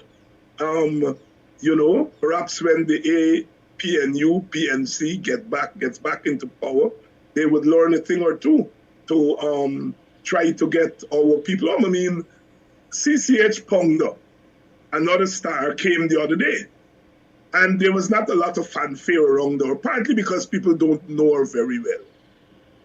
My generation would know her, and she was in Guyana the other day. And I'm sure she met with the president. She would have met with the APADJI and others and so on. and so forth. But there was not a big fat fear around her being here, and she's a big star in America. You call CCH in America, she's well known. But there was not a big deal around her because people didn't know her. Well, not people, but younger people. My generation knows her. And this young lady that comes here, she's younger, she's of more recent vintage, and so people know who she is, and they were scrutinizing who she met with, and so on and so forth. But if the PPP got some accolades because the young lady came here, it's not going to last too long because they don't respect black people. You know, having a black star here and so on would give them a one-day accolade, and they will forget about it tomorrow because they don't have respect for black people. Thank you, Dr. Hines. It's 40 minutes to the 8 o'clock hour. Let's talk about that APADJI matter. I noticed over the weekend, I think I came across an article. I did some amount of discussion of it recently, I think Monday, of the Chief Justice saying that the withholding of the subvention from APADJI and the entire matter winding up before the court as a lawsuit is a disgrace, a national disgrace. And she also ruled that 4 Afrocentric organizations, as they were described, could not be allowed to join the case because I guess their supporting arguments were not necessarily relevant to the matter. I am almost sure it's something you've been following. One of the things I hasten ever so often to point out is that APADJI is a service organization. And the attack on APADJI by Bart Jagdio uses an argument that APADJI has not done anything for African Guyanese in terms of giving them money. Of all the money that APADJI collected as subvention, they ain't do, quote unquote, they ain't do nothing for black people. And there are lots of African Guyanese walking around and saying the same thing because they were not able to put their hands on cash and tangibles and so on. So if you can explain quickly for us what really APADJI was intended to do from its formation, assuming you have that detail. And secondly, the response to this whole lawsuit and the fact that it is now described as the Chief Justice as a national disgrace and should be mediated rather than fought out in the courts. Thank you. I had one of the lawyers last night on my program, Politics 101, one of the lawyers in the case. So viewers who didn't see the show last night can go back and look at it. But yeah, what was it APADJI set up? As you know, the United Nations decided, and the United Nations argued that despite changes in laws and so forth, that structural and institutional racism continue, and that black people are continue to be victims of racism. Now, of course, we didn't have to wait on the United Nations to say that. We black people know that wherever we are in the world, but the fact that the United Nations said it and dedicated decades to it certainly gave the issue prominence. And the first couple of years, we had done nothing in Guyana. And Mr. Granger became president in 2015, and we invited him every year in Coffee 250. We would do the State of the African Guyanese. And we invited him, even before he became president, we always invite him to give the keynote address. And when we did the first State of the African Guyanese in 2013, I think, yes, 2013, we did the first one. He gave the feature address, and he continued when he was president. So he came in 2016 and gave the feature address and announced that his government had embraced the United Nations call and that he was committing some resources to the cause. And that is to deal with the question of racism, sensitize people to it, and so on and so forth. And when he came off the stage, I keep forgetting to look for that photograph. He came off the stage, and one of the young ladies accompanied him off the stage. And Vincent Alexander and I were standing in front of the stage, and he passed and he paused and said to Vincent and I, "You all have to make this thing happen." And if you know Granger, if you know, he when it came to black issues, he was then very studious about it, and he liked action, to see action. So he said to Vincent and I, "You'll have to make this thing happen." And so Coffee 250 instantly called a meeting of the top black organizations at the time. AGDA, I know AGDA was called. I can't remember where the PANAF was there, but some of the black organizations around Georgetown were invited, and we said, "Look, the president has made this promise, and we want to act on it, and we want it to be an all-organization thing." And it was out of that the assembly of all the organizations, we then invited all the black organizations from across the country to come in, and APADJI was formed. And there was a struggle for leadership that happens in any organization. There were some people who challenged to be the leader. I think Coffee 250 had put up Vincent Alexander. I was very strong on that because of what the president had said. And I thought that Vincent was the right person. And we in Coffee 250 support Vincent's candidacy. And Vincent eventually won the popular election as chairman of APADJI. There were some organizations at the time who didn't want Coffee 250, and I probably Vincent Alexander to head it, but that's how it turned out. I have not played a major role in APADJI, and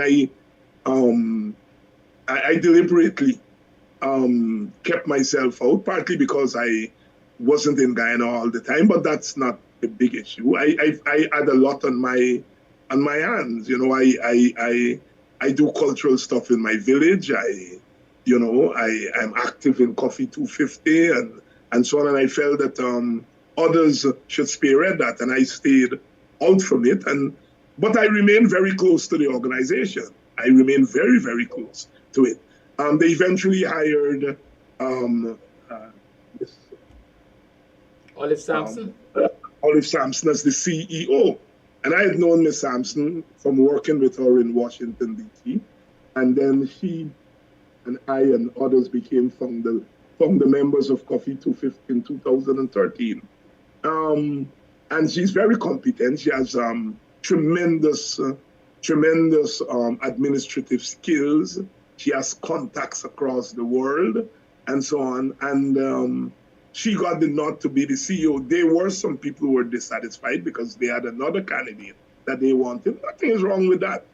So over time, I guess there were some people who are not and are not in favor of the leadership cadre of APADJI. What the government has done is try to get some of these people to join it in its campaign that APADJI and its leadership have been squandering $100 million, which is absolutely not true.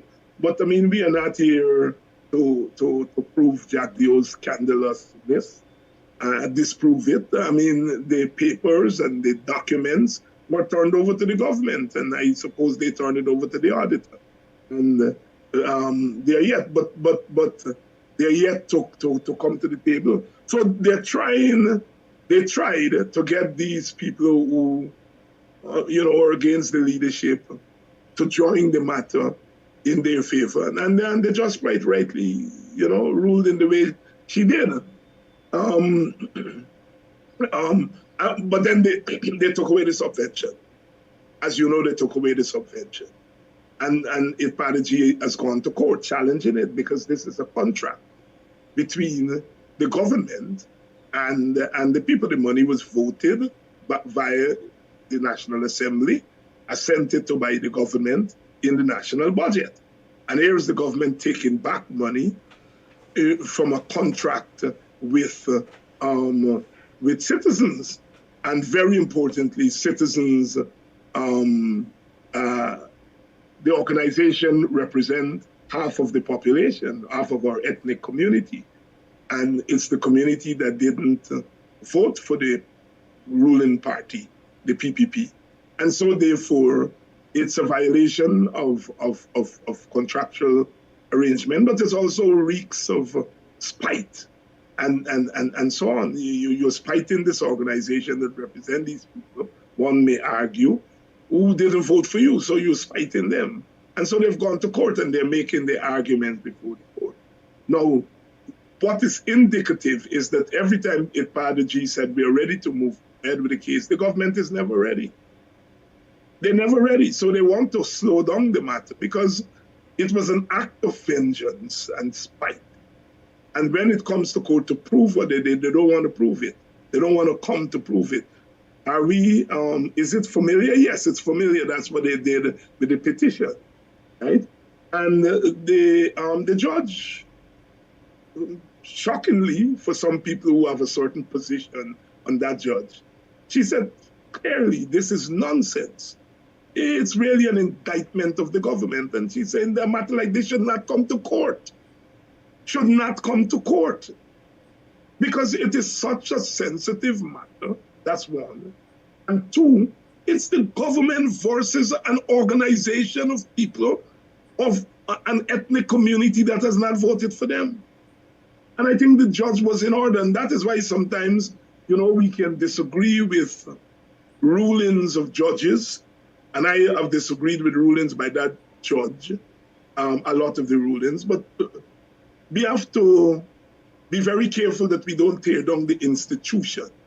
Because here it is, that very judge is making a pronouncement that favors our community and in a sense puts the government to shame.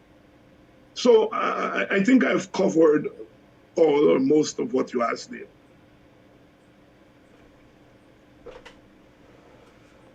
Yes, but what is this national disgrace? Mediation. Do you think mediation will resolve this issue? Or you think it really and truly should have its day in the courts? Well, it should have its day. Nothing prevents it from going to the court. But we have to be very careful that we do not drag the court into every political dispute. That is not what the court is for. The court is not there to do the work of the legislature and the executive branch. The court is there to mediate. It's there to determine what is constitutional and what is not constitutional. I mean, it mediates when two branches are at odds with each other. But in terms of the case before, it is ready to say, is this constitutional?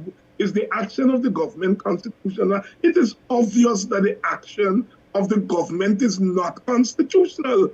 And what the court is saying, you have to come to us for us to tell you that.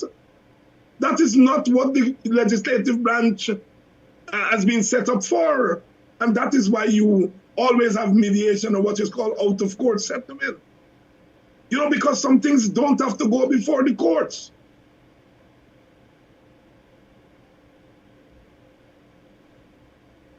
Because sometimes we have governments that defy the courts.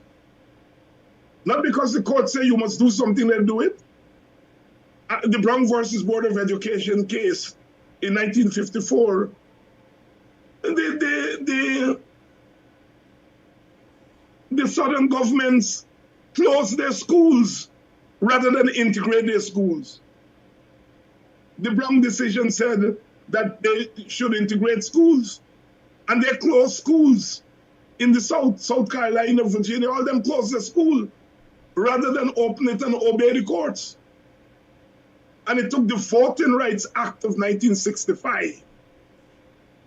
This is a law passed by Congress to correct that matter, because Congress had to send troops in the South to ensure that blacks are registered to vote.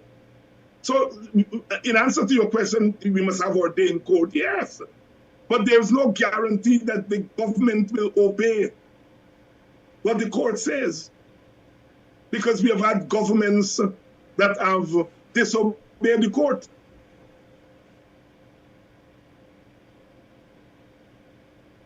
And so observing and listening and paying close attention to all that's happening in this particular APADJI matter, I have concluded that the government has just been at it buying, quote unquote, buying allegiance from Afrocentric organizations to use them against APADJI in this instance. And so the question is the Jagdeo Masquerade Parade, are the government really serious about the conditions of Afro-Guyanese? Or they just are masquerading to destroy yet perhaps an organization that they see might be representative and prove a challenge for this wickedness of the administration? Well, I think I'm surprised that you asked me that question, because the answer to that question is yes. And the answer to that question is obvious, that the assault on APADJI is part of a larger assault on the black community, and the objective is political, and that is to weaken the black community, to weaken the resolve of the black community.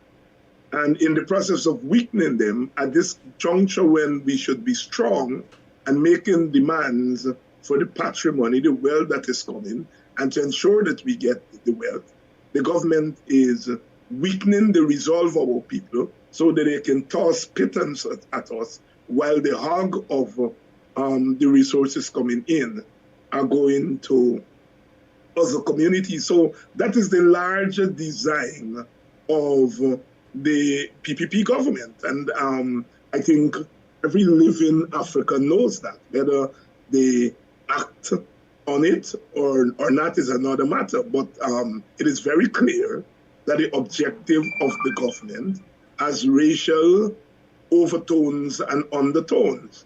And so therefore, yes, that the PPP government is trying to use black people. Look, in South Africa under apartheid, they tried to use black. In segregation in the United States, they tried to use black. You know, so it's nothing new. And while I think it's important, I think the news there is that we in the black leadership, we have work to do. Because if people are coming into our homes and stealing our people, then it's an indictment of us as leaders.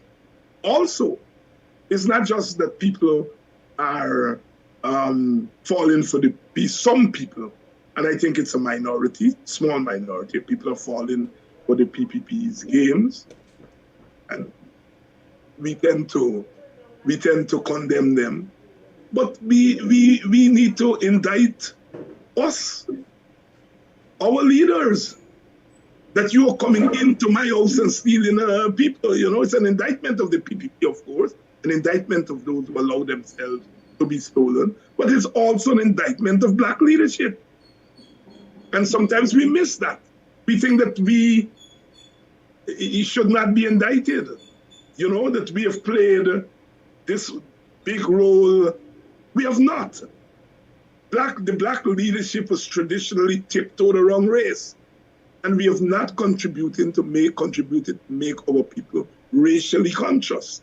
And if you're not racially conscious, you're going to be easy prey for those who want to use you against the interests of your people. And we have to indict ourselves for not at all doing a good job at sensitizing our people and giving our people that black consciousness. I mean, you opened the papers yesterday or day before yesterday, and I see Ravi Dev has a letter in there. Ravi Dev is a race man. He's a race man. And Ravi Dev is hailing Aubrey Norton for his contribution to the debate. And he said Norton never uttered the word race. He didn't deal with race. The only thing he said is that give public servants a 50% increase. He never mentioned race. He never mentioned African Guyanese. And Ravi Dev is lauding him for that. And then Ravi Dev says, unlike his erstwhile friends in the WPA, his erstwhile APNU friends in the WPA, who are talking about race and African this and African that. And he's referring to us. And here is the thing. One, the fact that Aubrey didn't deal with race, he opened himself to that co-opting and dividing him from the rest of us. You see, I'm not condemning Aubrey, but I'm saying when you're dealing in the situation in Guyana, you have to know the moment. And the PPP is afraid of anything called race, because racists don't like race to be around. If we don't talk about race, racists practice race without being caught. And the fact that Brother Aubrey didn't deal frontal with race, he has done so on many occasions. But maybe he decided that this is a parliamentary debate. I'm not going to use the R word. I'm not going to use the A word. I didn't listen to all of his thing, but Rafi Dev is reporting and congratulating him for not using race and condemning people like me and you and other black leaders who are pounding them on race. As like the man of Rafi Dev. And Rafi Dev is more race man than you and me put together. So I'm saying it's a sleight of hand, right? He wants to drive that wedge. When a race man is telling him a race man, you're talking about race too much. You have to watch him because he has a plan. And the plan is very simple. Look, when your race is in power, you don't want to talk about race. Because your leaders are able to use government in a racist way. And if you have a discourse about race, they're going to be caught. So when the PPP was out of power, the PPP leaders, Jack Dion, all them were talking about race.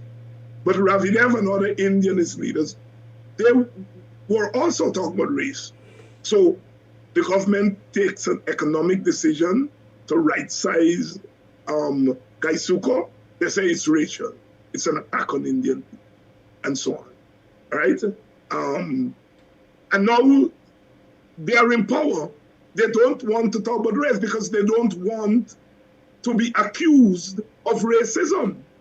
And so Ravi Dev is into this talking about neoliberalism. And neoliberalism been around since the end of the Cold War in the 1980s. We know that.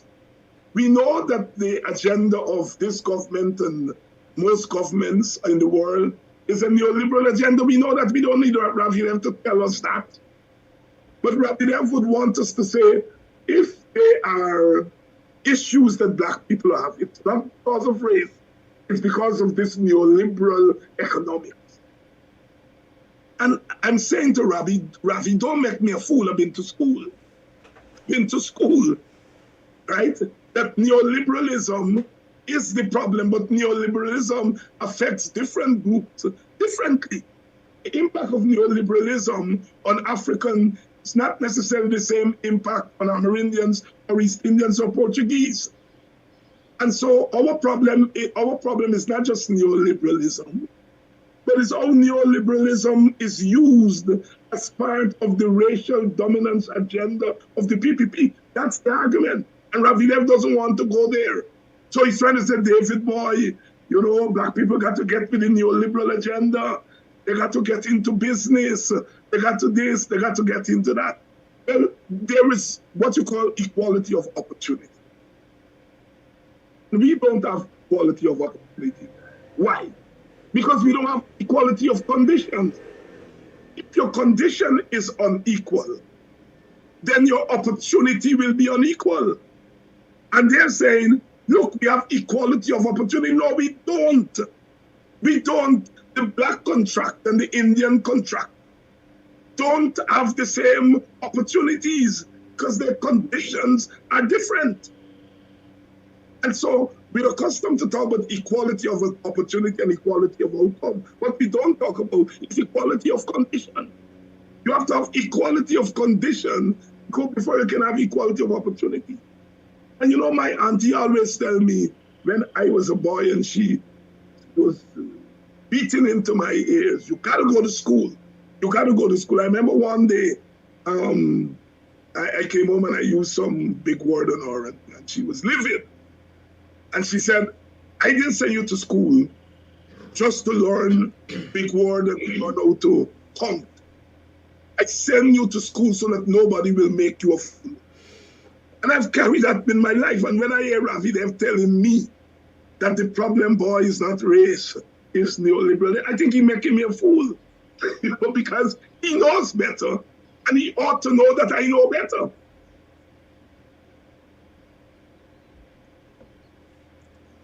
Thank you, Dr. And so I was saying to you, I was pointing out, I was highlighting the fact that that article by Ravi Dev there is like onto a trap for Aubrey. He's trying to put a wedge between Aubrey and the people who think that Aubrey should be addressing the race issue constantly. But that's part of the strategy. Remember, Aubrey Norton came into the leadership of the PNC as a radical, and his supporters expected him to be formed with the PPP. And from day one, the PPP were afraid of a Norton's leadership.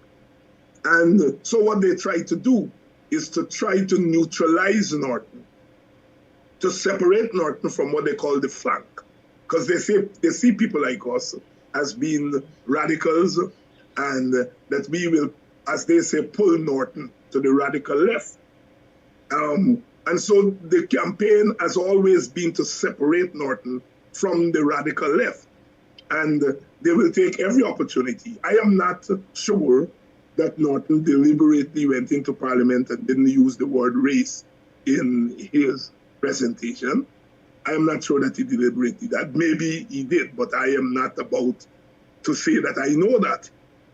But the point is that he didn't is being exploited by the other side. And so one has to always be very careful about one's rhetoric at particular points in history. I say to people today that I talk about race today and deal with the question of racial equality today so that I don't have to talk about it tomorrow. You know, I came into politics as a Marxist. Whatever that meant at the time, my politics, like a lot of young people of my ilk, we came into politics as non-racial people, multiracial we called it. Walter Rodney called it non-racial. And we were into class politics. And that politics lasted until the PPP came to power. And the PPP resorted to the racial agenda. It meant, therefore, that people like myself had to then confront the issue of race. We had to confront the issue of race. And so when the PPP lost power for that brief moment in 5 years, my politics was not race politics. I then shifted back for class politics. But then the PPP comes back to power and begins its racial vengeance again. I have to shift now to talk about race. My point is that one has to point this. If the struggle is about racial equality, we have to confront that. That doesn't mean because I confront race that I don't care about class or I don't care about gender. I do care about those things. But I'm saying that struggle here is about racial equality because of the government's racial agenda. And so therefore, I am dedicating myself to dealing with this monster called race. Dealing with this monster called race. And this monster called racism that the PPP is using to exert its political and ethnic dominance. And I feel that as a public person, as an academic, as a political activist, I have to engage that both as a matter of identity because I am African. I have to confront it as an African, but I have to confront it also as one who thinks through these things, you know, for a living, among other things. You know, I think through this question of government action and so on. And I have to confront it. And I'm confronting it today so that tomorrow I don't have to confront it. That we will deal with this question of racial equity. We will deal with this question of racial equity.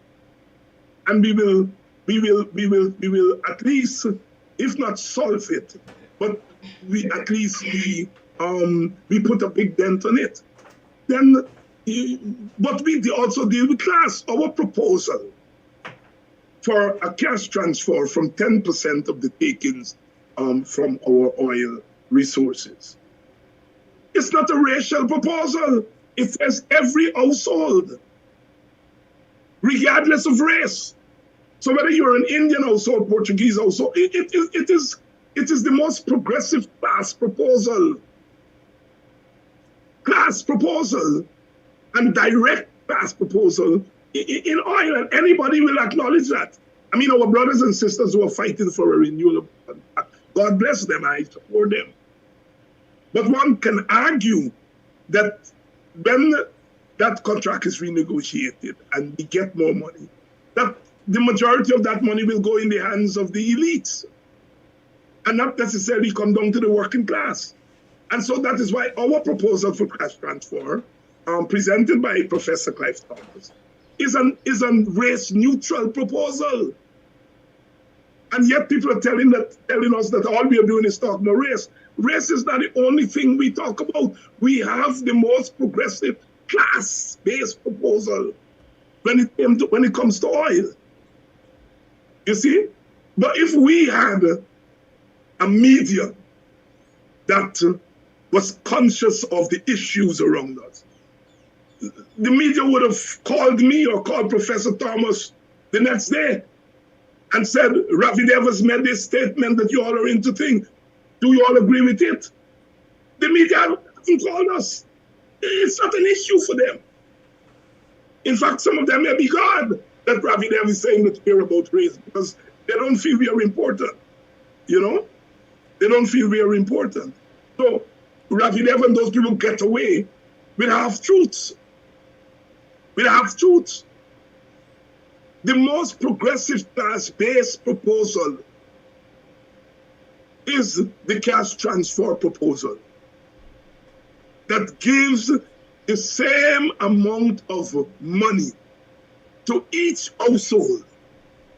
And if they are numerically more Indians than Africans, collectively, most of the money will go to the Indian community because they are larger numerically. But our objective is not race. Our objective in that proposal is class. But you know, people like to hear you say, I am for class. And I am not for race. I'm for class. You know, it's nonsense. It's nonsense, right?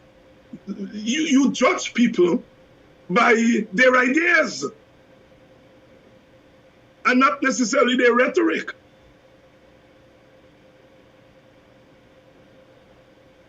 Thank you. At 18 minutes past 8 o'clock hour, I will open up the lines shortly. There's a poster, Tito Paul. Tito writes, our Guyanese leaders have failed us. There was a time when PNC was in government for 23 years. Granger was in for 5 years. What has changed? All I've heard is Granger had Guyana clean. How is that helping our people? Look at the streets in Linden. In 5 years, we could have fixed them.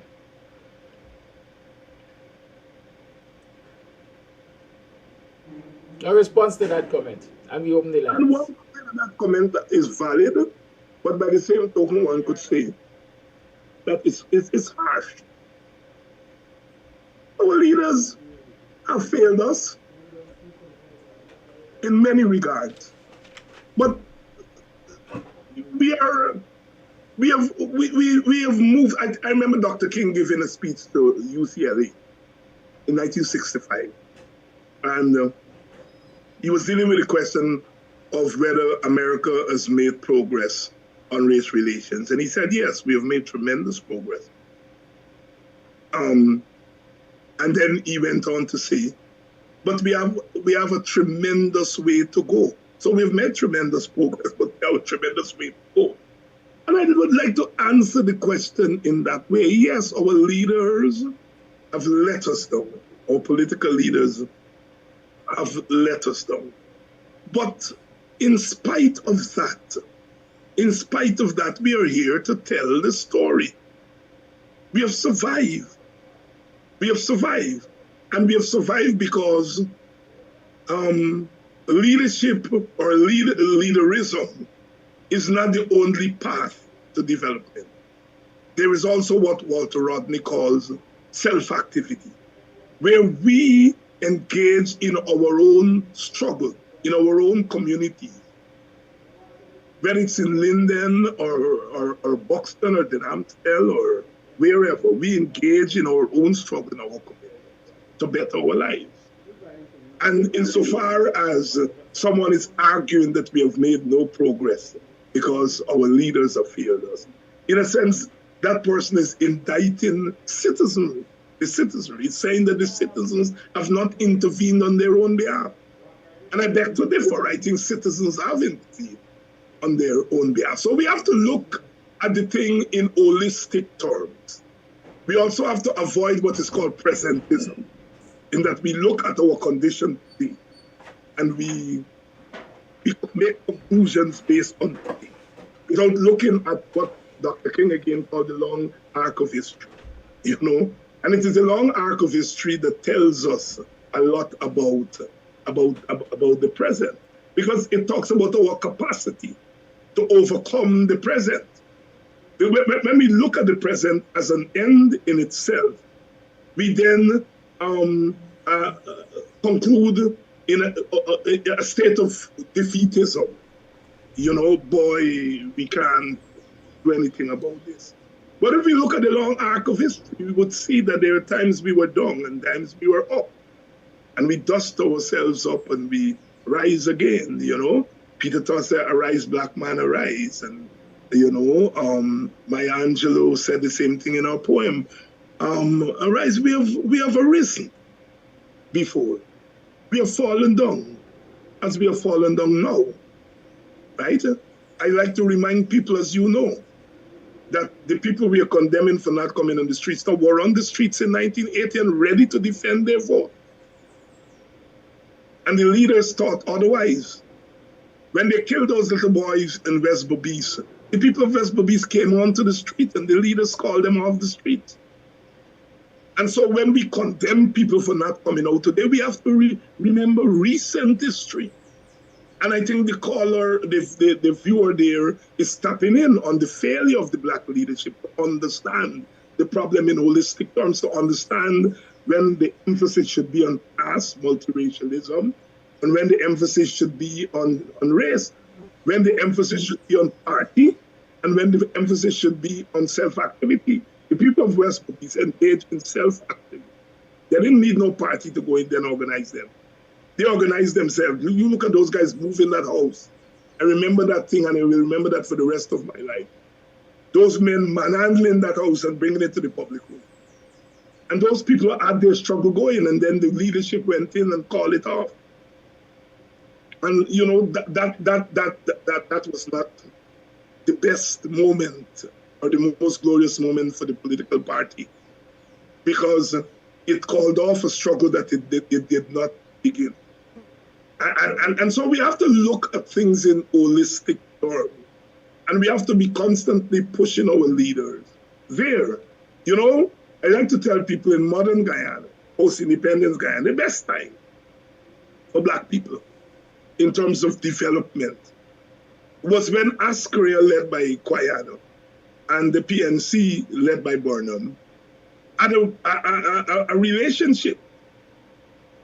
You know, Guyana was put in charge of GMC, was put in charge of setting up the Co-op Bank, he, was put in charge of land reform and so on. And in a sense, he was the czar. You know, the economic developments are in the early years of independence. And so we had the cultural leader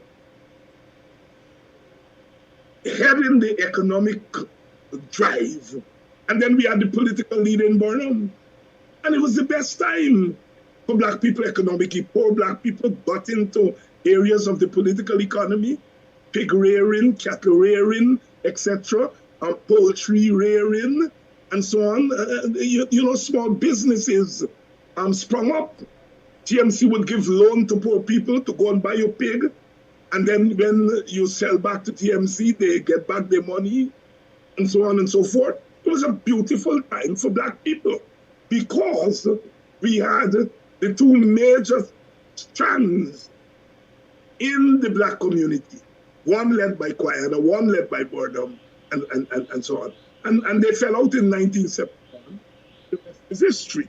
And they're trying to do the same thing now, to put a wedge between us, who are the descendants of Guyana, and Norton, who and others who are the descendants of Burnham. They're trying to put the same wedge between us again. You know, and if leaders read history and understand this, they will recognize it has always been better for Black people when we have had some kind of working unity. You know, I sometimes I say I'm happy when I choose to have these comments addressed, because they bring so much to the fore. That consistent push to put a wedge between those of us Guyanites, if you can call us that, and PNC leadership and PNC organization and so on. Let me just share with you. I said I was going to open up the line, but sometimes we can wait. When you made that comment, it brought to my mind. Recently, I had a conversation with quote-unquote an Aubrey Norton critic. And the person said, you know, Kilaki, I know you and Dr. Hines are very good friends with Aubrey, so y'all don't want to criticize him. You want to respond to that? But yes, I mean, some people should be friends. People should not court enemyship. So I just want to say that often political leaders aren't friends. I've known Aubrey Norton now. I met Aubrey at UG in the 80s. I've known him for going on to 40 years. I get to know him more closely in the late 90s, when our paths crossed again. At the same time, I got to know Vincent Alexander. And other PNC leaders. There's many of those too.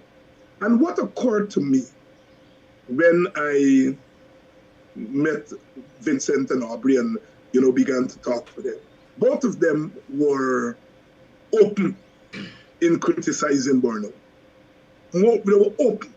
And that was a revelation to me, because I always felt that once you were a Burnhamite, you could not be critical of Burnham. And those two brothers they love Burnham. Vincent Alexander loved Burnham. I mean, Aubrey Norton talks about Burnham every 2 sentences.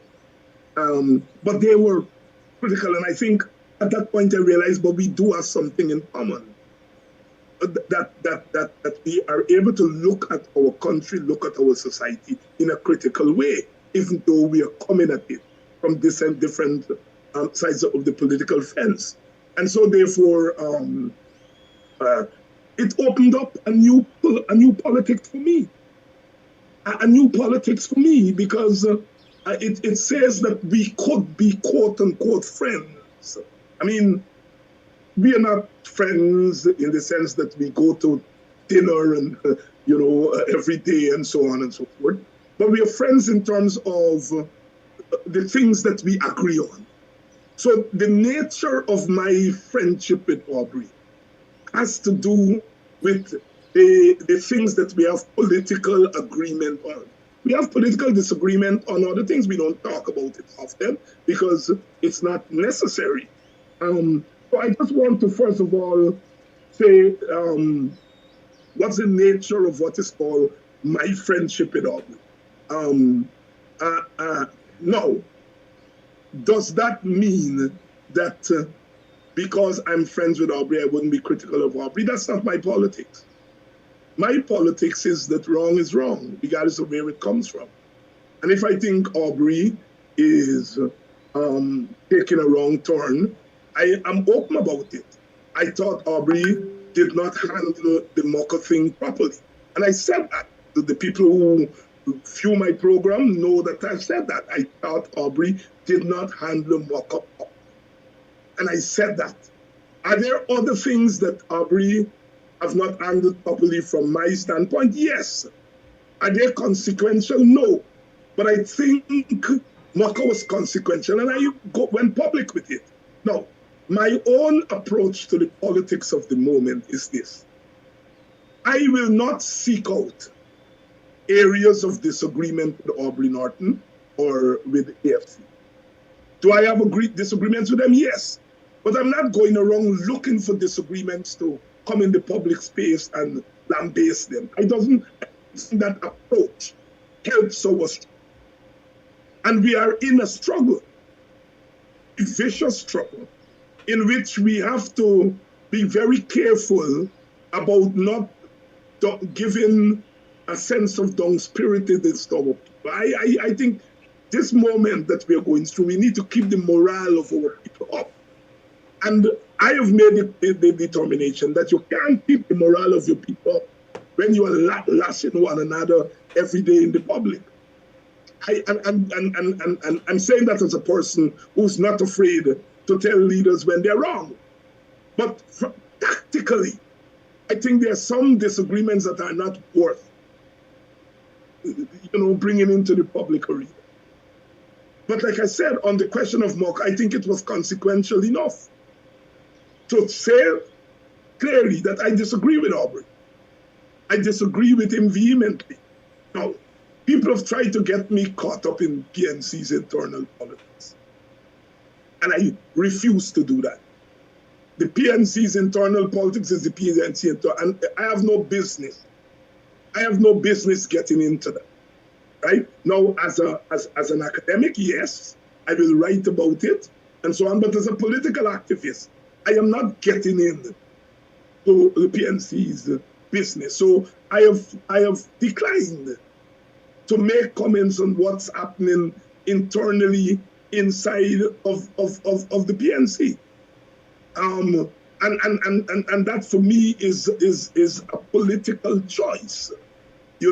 I would not want the PNC to be meddling in WPA's internal affairs. So why am I going meddling in PNC's internal affairs? So my attitude to the PNC internal affairs has nothing to do with my friendship with Norton, quote unquote friendship with Norton.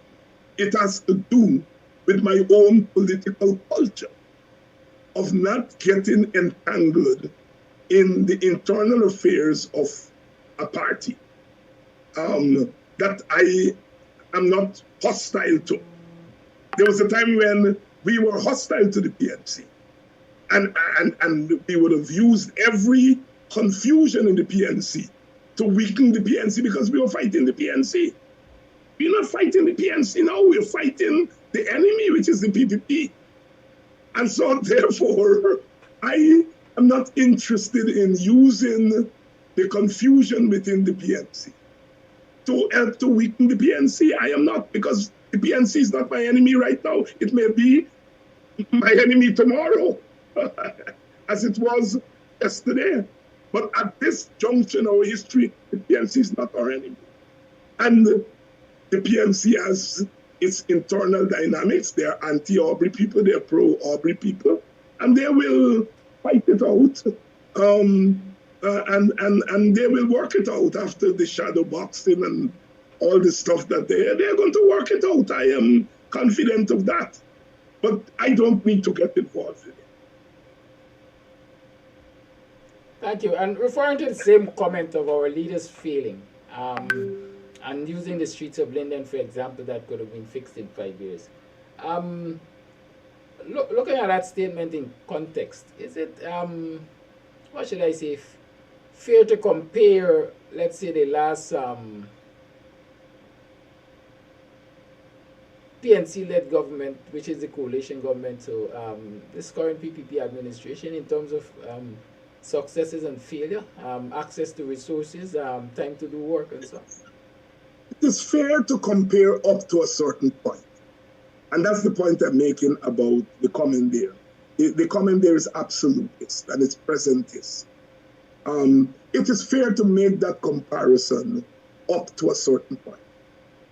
And the comparison has to be made in terms of intent. The PPP is very clear that it has to serve its constituency, its ethnic constituency. And that service of its ethnic constituency is very much part of its agenda. I have no problem with that. Where I have a problem is when, in order to serve your constituency, you have to malign the other constituency. That's where I part company with it. But I have no problem if Indian people vote for the PPP, and the PPP finds a way in its governance to represent that community. But you must represent that community without hurting the other. And the PPP has not learned that balance, how to represent their community and not hurt the other community. They're representing their community and hurting the other community. That's where the problem is. The coalition, on the other hand, did not represent its community when it was in government. The flaw, a fatal flaw of the coalition government.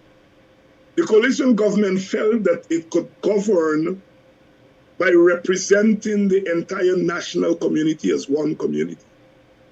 One size fits all, one tide lifts all. And that approach has proven to be a flawed approach in multi-ethnic society.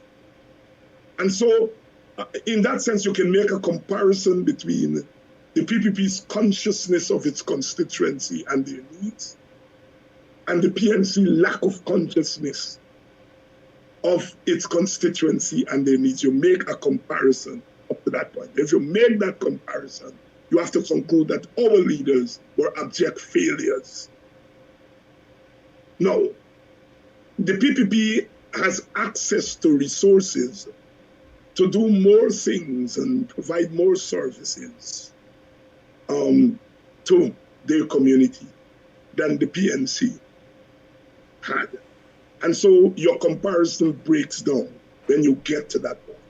So yes, we can compare governance approach up to a certain point.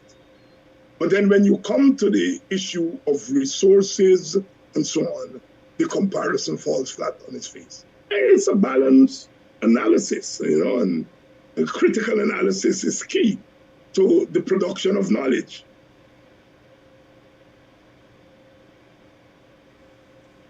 Thank you, Dr. Hines. And so the lines are open. It's now 22 minutes to the 9 o'clock hour. Let's have your comments, your contributions. Let's discuss.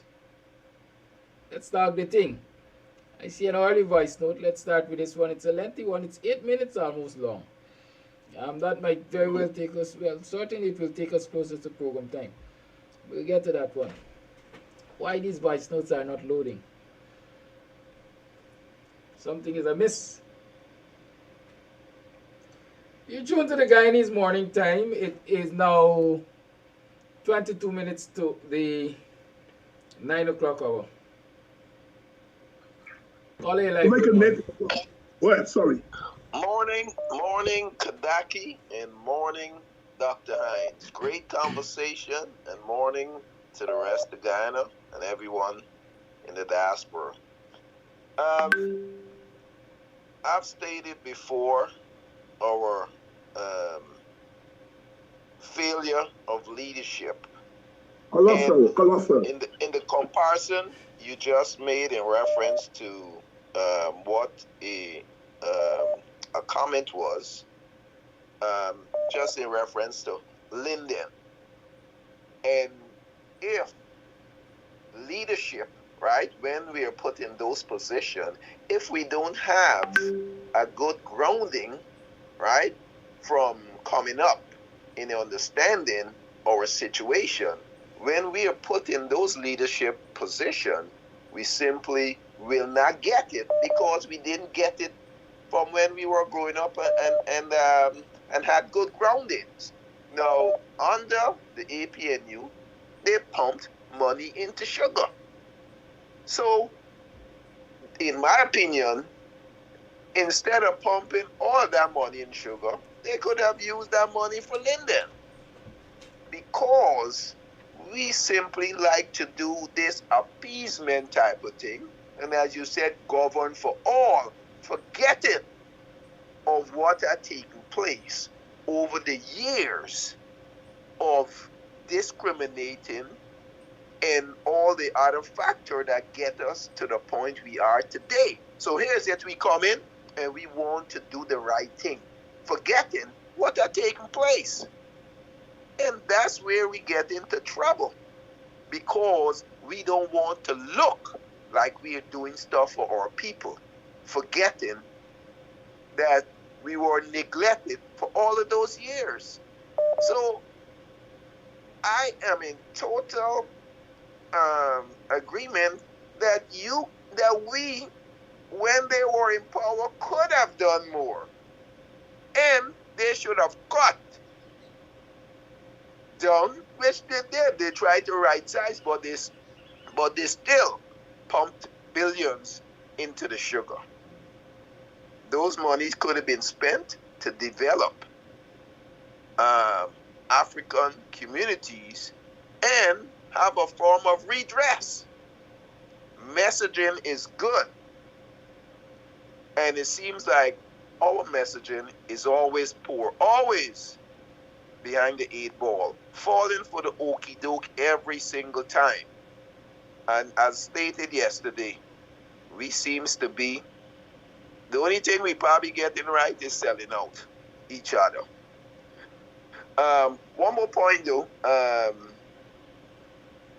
the government is always going to play what's going on, what they do. We have history, so we cannot say we're surprised as to what they're doing.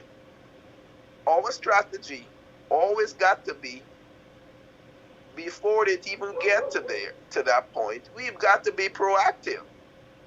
And it seems like we have not been doing that. We always been reacting to what they do. One more last comment. Now, here's it, that the Hindus will have their school open up and teaching their children about all this, their stuff. Where is our schools? And it's a matter of economics. We do need to reach out to our African brethren and sisters on the continent that have those type of resources, so that we'll have that connection to teach our villages about our Africanness.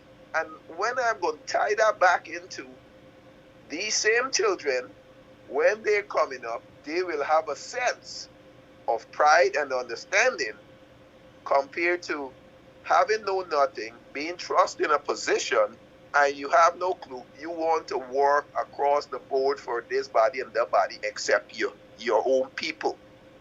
So we need to have, educating, besides the public education that don't teach anything about us.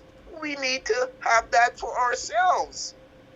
Hindu gonna go to school, Muslim gonna go to school, but where is our African center schools to teach our youngsters, so that when they're of age, good enough to understand certain things, they'll be so proud that they're gonna advocate for their own people. And that's my take, sir. Thank you for your take, sir.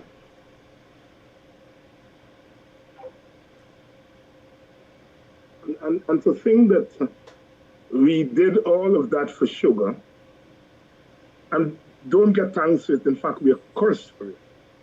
We are accused of being racist against Indian people for taking that initiative on sugar.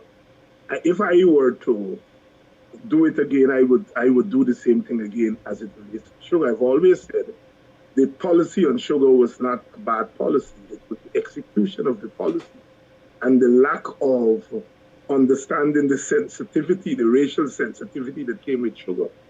And so therefore the narrative of the other side that you were practicing racism won the day, because our side were not conscious of the racial implications of what they were doing. And so they were not prepared to preempt the charges of racism. Because again, they ignored race, you know. Our side operated in what we call a colorblind way, and the other side was operating in a color conscious way. And we have that. And if I may make a plug, Kedaki, Politics 101 will start a Friday edition, starting this Friday. And it's a program dedicated to African Guyanese. It's called Black Matters, Politics 101, Friday evening edition. Same time, 7 p.m., but the program deals exclusively with African Guyanese affairs. So Black Matters, a Politics 101 production in collaboration with SAGE, the Society for African Guyanese Empowerment. Friday, 7 p.m., we're kicking off. Is it for African History Month or it's ongoing? It's ongoing. Okay. It's going to be a permanent program, but we choose to launch it in Africa. All right. You know, let me tell you about that sugar issue. We have to sit and we have to dedicate an entire program to discussing Gaisuko and that sugar decision and so on. Because up until now, Dr. Clive Thomas is getting costs for that sugar issue. And you and I know that. We know the stories behind it. So maybe we'll talk about it someday. Carly Live, good morning. Yes, thank you for taking the call. Good and morning, Coffee, Mr. before you Kadaki. go, Good morning, Coffee, Doctor. before you go. I'm going to cut you short, so please choose your fight, as they say. Choose your battle. One topic. Thank you. Okay. Once again, morning to everyone in the diaspora. Great call, great comment by the gentleman who just called. Talked about we needed some sort of ideology to ground us, and that's a common thread. We need to have that. Accountability. But before I talk about accountability, let me say that the PPP are the biggest failure to Guyana. They are the root cause of Guyana's problem ever since the 60s. And given, I think the American governments, both the Democrats and Republicans, have said that emphatically.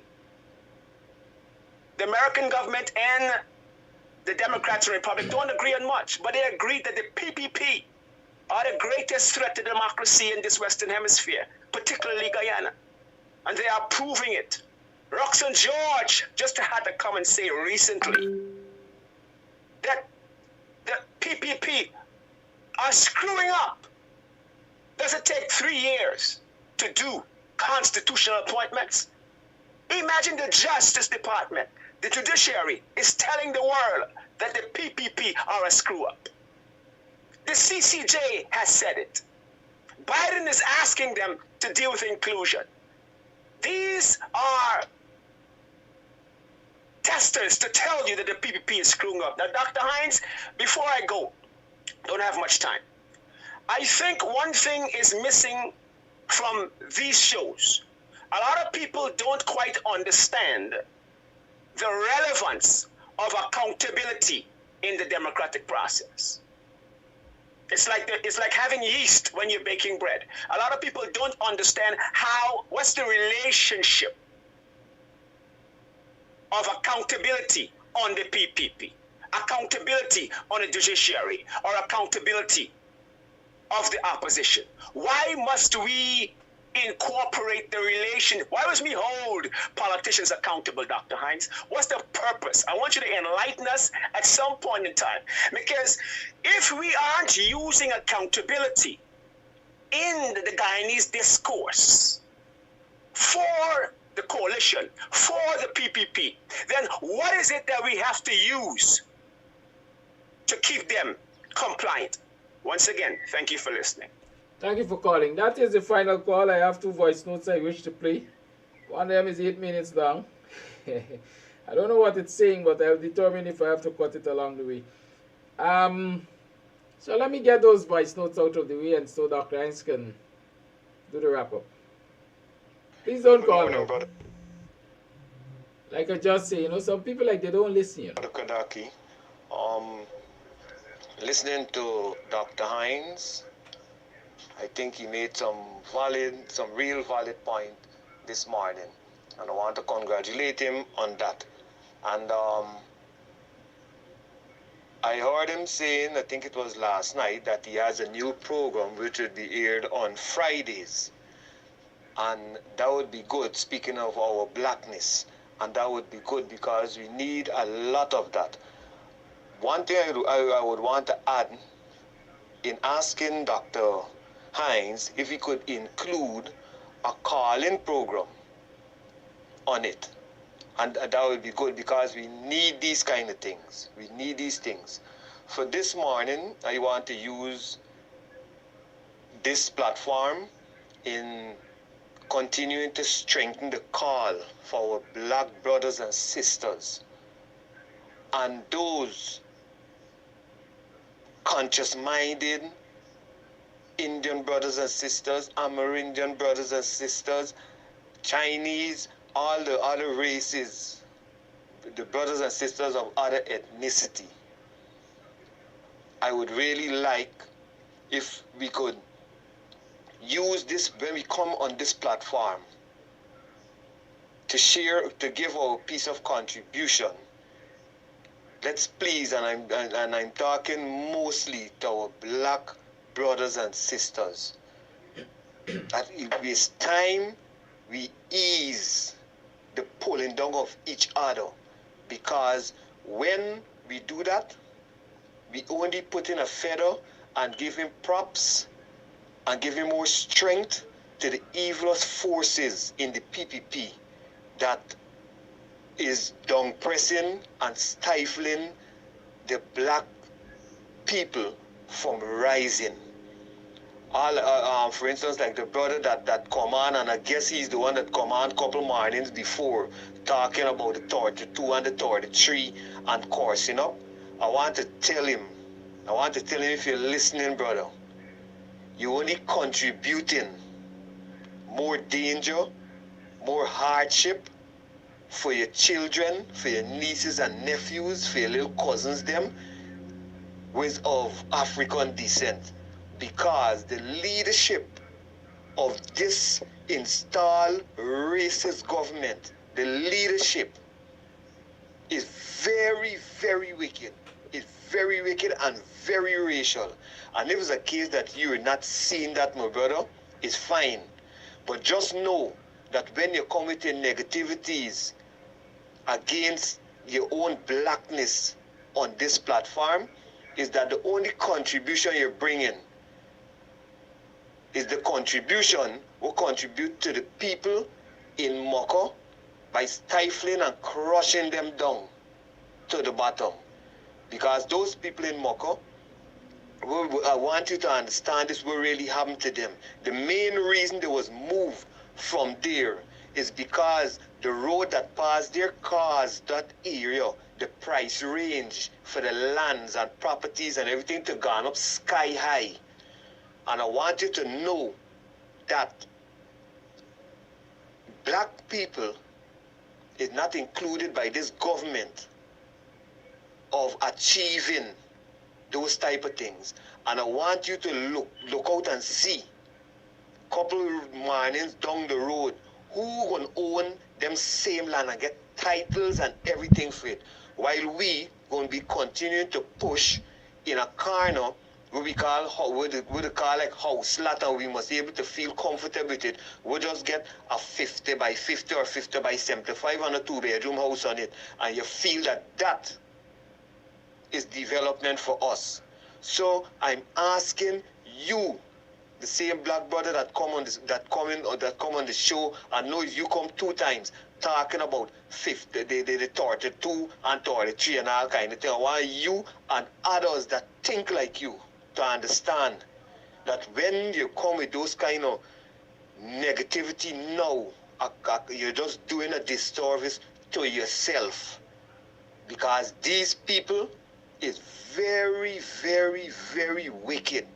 They're very wicked. So I'm asking you with all respect, And asking all the others that would want to use up this platform, please let us use this platform in encouraging and help to lift the standards of our blackness, because we're in a terrible position under this regime.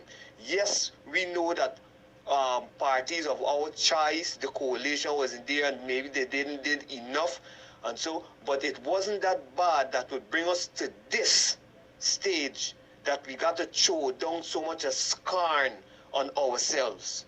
The only good thing that this installed evilous government like about us is that we could be able to fetch big guns to protect them while they exploit all the wealth in this country for them, themselves, the family, and them favorites. Let me open our eyes and see the big picture. Let me open our eyes and see the big picture. They're using us as the tools against ourselves. And they're being successful with that because they don't have to invest the money out of their pocket because they're already exploiting the wealth of this country. We got to dip on our rights, brothers and sisters. We got to dip on our rights. We all know that we're not a racial set of people. We are not racist. We condemn the racists. If we was racist, you would hear we putting out with children because they're with Indian children and they're with I think the point has been made. Final voice note for the morning. Good morning to Kadaki and Dr. Hines. Again, Dr. Hines, you're making some very, very, very good point, especially the point about the political maturity when you're dealing with, for instance, you talk about Aubrey Norton. And I mean, I didn't know that side of him exactly, that, you know, most, well, not most, that sometimes he could disagree with Burnham, you know, and that is really political strategy, maturity. And the other point that you make about the strength of black people back in those early political days, and with the cultural and the political part of it, I think both of those sides are weak now. I wouldn't say both. I think that especially political side, I think that is a little weaker than back then. I think the cultural side of it, I think people like you and Kadaki and, you know, Vincent Alexander and other people, they're keeping that alive. So I think, but the connection between the two is not there. But we gotta continue fighting, and you know, it's not easy to replace you see Guyana and Forbes Burnham. So, you know, political side has to come up and be up to scratch. But away from that, you guys are doing a great job. Continue to educate our people every morning about life, about blackness, and about political issues, which most of us don't really understand. You know, and trust me, it's a little university on here every morning. We learn every day. Thanks again, guys. Thank you for that voice note. Let me say I'm receiving information that government representatives from one of these state organizations is in Kurukuru, and they're breaking down people's fences. So the war on the land, the war for the land continues. You would know that there are land development co-ops in those areas. And again, I always argue that most of these land development co-ops happen to find themselves with a whole host of African Guyanese as members. And so every time this happens, you ask yourself, if it's another group of African Guyanese being robbed, being pushed off of the land. I will continue to follow this matter. I'm going to try to see how much information I can get on it, and so we can discuss it on a subsequent program. Dr. Hines, your closing. Thank you again for offering me the opportunity to come on here in the mornings and to give my perspective without the responsibility of interviewing others. And it allows me to think through some issues and to transmit them in our discourse. And you know, one learns something every time one engages in this kind of exercise. It's not futile. It allows us to understand that our issues are not end in themselves. but that they are part of something larger that is happening at this political junction. So I want to thank you and thank the viewers for affording me the opportunity to engage, because one sometimes feels as one is engaging in information transmittance and one can feel oneself learning. You know, you learn from yourself. You, boy, did I say that just now? Where did that come from? You know, it's always been in the thought process, but as you engage in this kind of discourse, it crystallizes and comes out nicely, sometimes nicer than if you had practiced it, and so on. So I'm so glad about it, and I keep saying, when the history of this period is written, these engagements will loom large, and they would be analyzed and located as central to the eventual liberation from these times. So we're not wasting time. We are doing our work, the work of the ancestors, the work of God, and most importantly, the work of our times, the work of our people. Again, on Friday edition of Politics 101, new program, Black Matters. Black Matters, where we will be dealing with Black matters pertaining to Black people. But we also will be making the point that as a people, as part of the human species, we Black people matter.